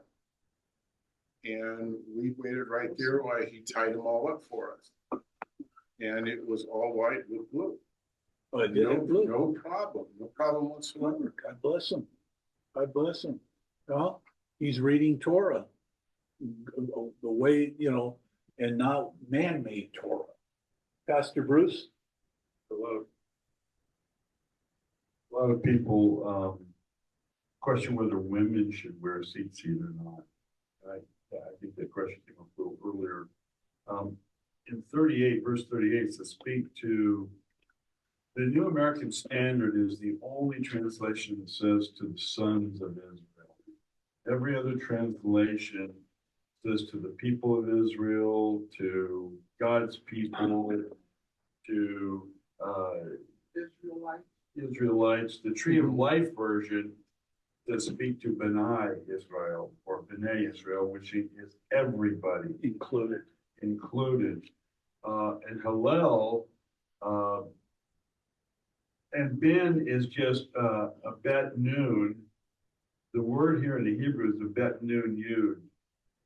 Okay, so it really almost demands, in my opinion, that it becomes B'nai or B'nai, however you want to say it, either way. But Hillel interpreted this phrase that way, and his wife wore tzitzit. Okay, yeah. So that's where that issue comes in. So like I said, I've got 26 translations here, and all but one of them says the people or Israel or whatever. Right. And it's interesting because in chapter 15, it's in 3 different places. B'nai Israel speak to the people. So if we're gonna say it's only men for the seat, that means that in verse 20, verse 18, then it's only men that are supposed to give their first fruits. And then in 15:1, then it's only men that are supposed to follow Torah. Yeah. So it's Yeah. repeated. Yeah. And that's not true. Okay, Maria first. I got, you all jumped me. I'm still on the white CCs. It says here, this is from the Jewish Bible with Talmudic commentaries. It says that the small tzitzis worn daily under the shirt by an observant Jew no longer require a violet blue cord for their tzitzis.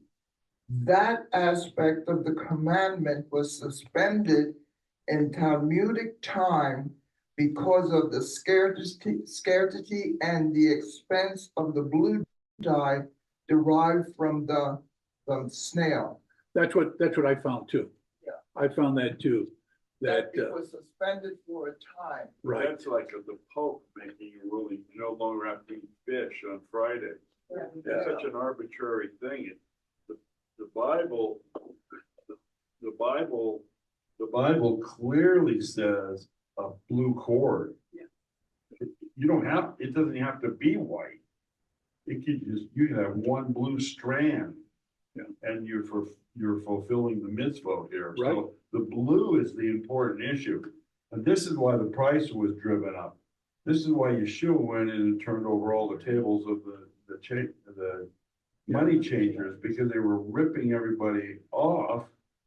I was gonna get the They blue. changed the law of God. Yeah, Yeah, I was gonna get the blue when we were in Israel, $75. yeah. I said, forget it. And it was for a little vial like that. And the word here is tehillah, or is tehelet, which is just blue. It can be any shade of blue.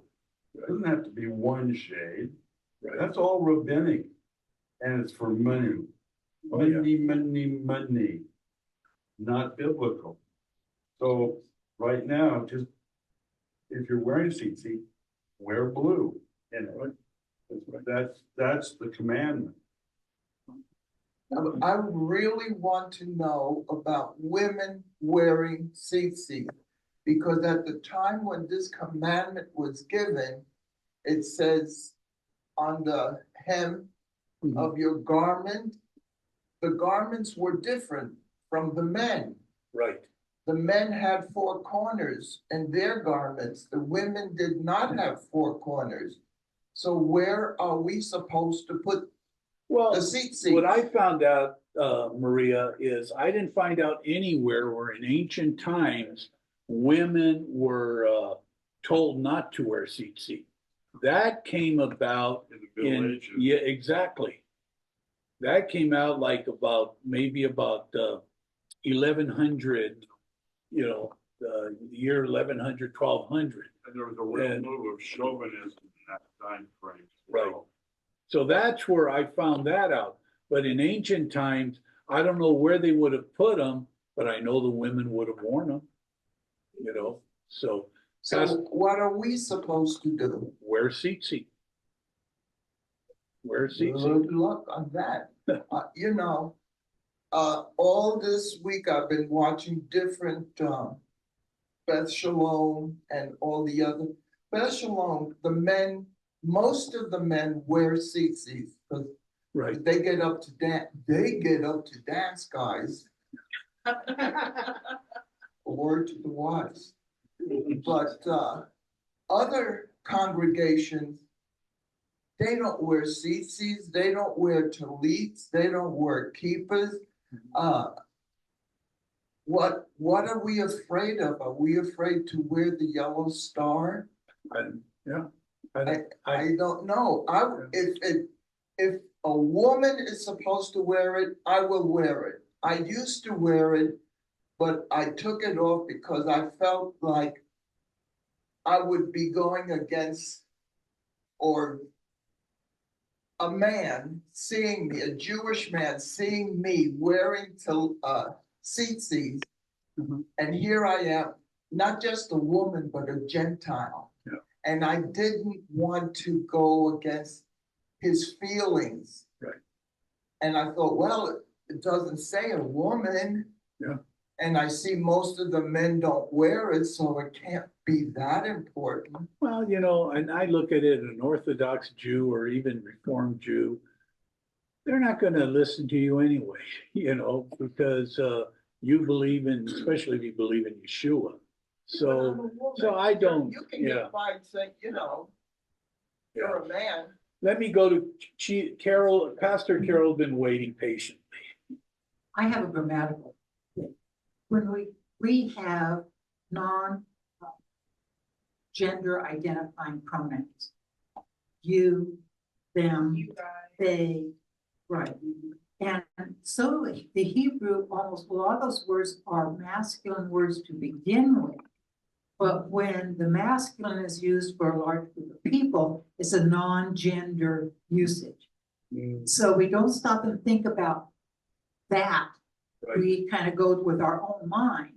But B'nai, if it's talking about the people, Right. it's a masculine word, but it does mean all people. Same time. Dude, hey, dude. Okay. you acknowledge- Pastor Bruce? To Maria's point, this becomes a matter of conviction, Mhm. personal conviction. And the reason for that is because it is an obscure issue in our time. I mean, we can't even get an agreement amongst the Jews as to what color blue it should be. So it's somewhat obscure. So the best thing you can do is you've got to go to the Lord and then use your own conviction. I mean, you wear the kippah, and You told me I could. yes, and I'm telling you, you can wear a seat too. But yeah, absolutely, my wife wears seat. Oh, dear. That's That's for her. talked about that a few months ago. Yeah. It's in your bra. yeah. And it's because women's clothing doesn't yield to it. But the word for corners is actually kanaf, which means a lot. It's typically translated wings, but it's also the flaps. It can be the folds in clothing. It can be all sorts of things. So kanaf is the word for corners. And we strain over the four corners. Right. And I think that we're missing the point. We're straining at gnats here and swallowing camels. I don't think the corners are the issue. It's the blue tassel somewhere in the flaps or the wings of the body. Right. Right. That becomes the important issue. And most importantly, you have to do what your conviction dictates to you, because that's what you're going to answer for. That's the faith issue that comes into the whole thing. See what I'm saying? That's why I don't feel like I have to spend $75 on a certain blue. Now, if it had been more reasonable, I would have, just because. But now I don't worry about that at all. See, I got a discount because I left my email there with some of these stores, and I ended up getting an email saying that, hey, you can pick up that blue now for $49.99. So nope. Okay, I just got a little bit more to go. Okay. About the seat. God chose to make the people of Israel his representatives on earth, a kingdom of priests to the rest of the world. He wanted them to be continually reminded that he had put them on display as a light to the nations and to witness to him as they serve others. The seat is part of that. In a world where other nations prostitute themselves to idols and sacrifice their children to demons, they were to show how their true God wanted them to live. They could not blend into the world around them, and whatever they did, good or evil, was a witness to the God that they served. If they were true to their calling by being obedient to God, they would be a holy nation and the whole world would recognize it. And I'm telling you about the tzitzit. Peggy and I were at a store one time and I took my kippah off and I left it in the car. But I still had my tzitzit on. And when we were walking in, I just told, a lady passed by me. I just told her something like, good morning. It was during the Sabbath. I didn't say Shabbat Shalom. I just told her, I just said, good morning. How you doing? And she said, fine. And you? I said, we're doing great. Have a nice day. We will. And then she walked past it. And she goes, oh, and by the way, have a happy Passover. I thought, oh my gosh. Told Peggy, first thing when I walked in, I went, I said, but I had my seat on. That's what she saw. So, but the 8 strings and the 5 knots are a physical representation of Torah's 613 commandments, the mitzvahs.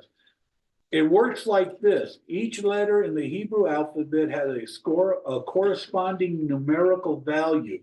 The numerical values of the 5 letters that comprise the Hebrew word tzitzit add up to 600. Add the 8 strings and the 5 knots on each tassel, and the total is 613, which the rabbis say is the number of the mitzvot in Torah.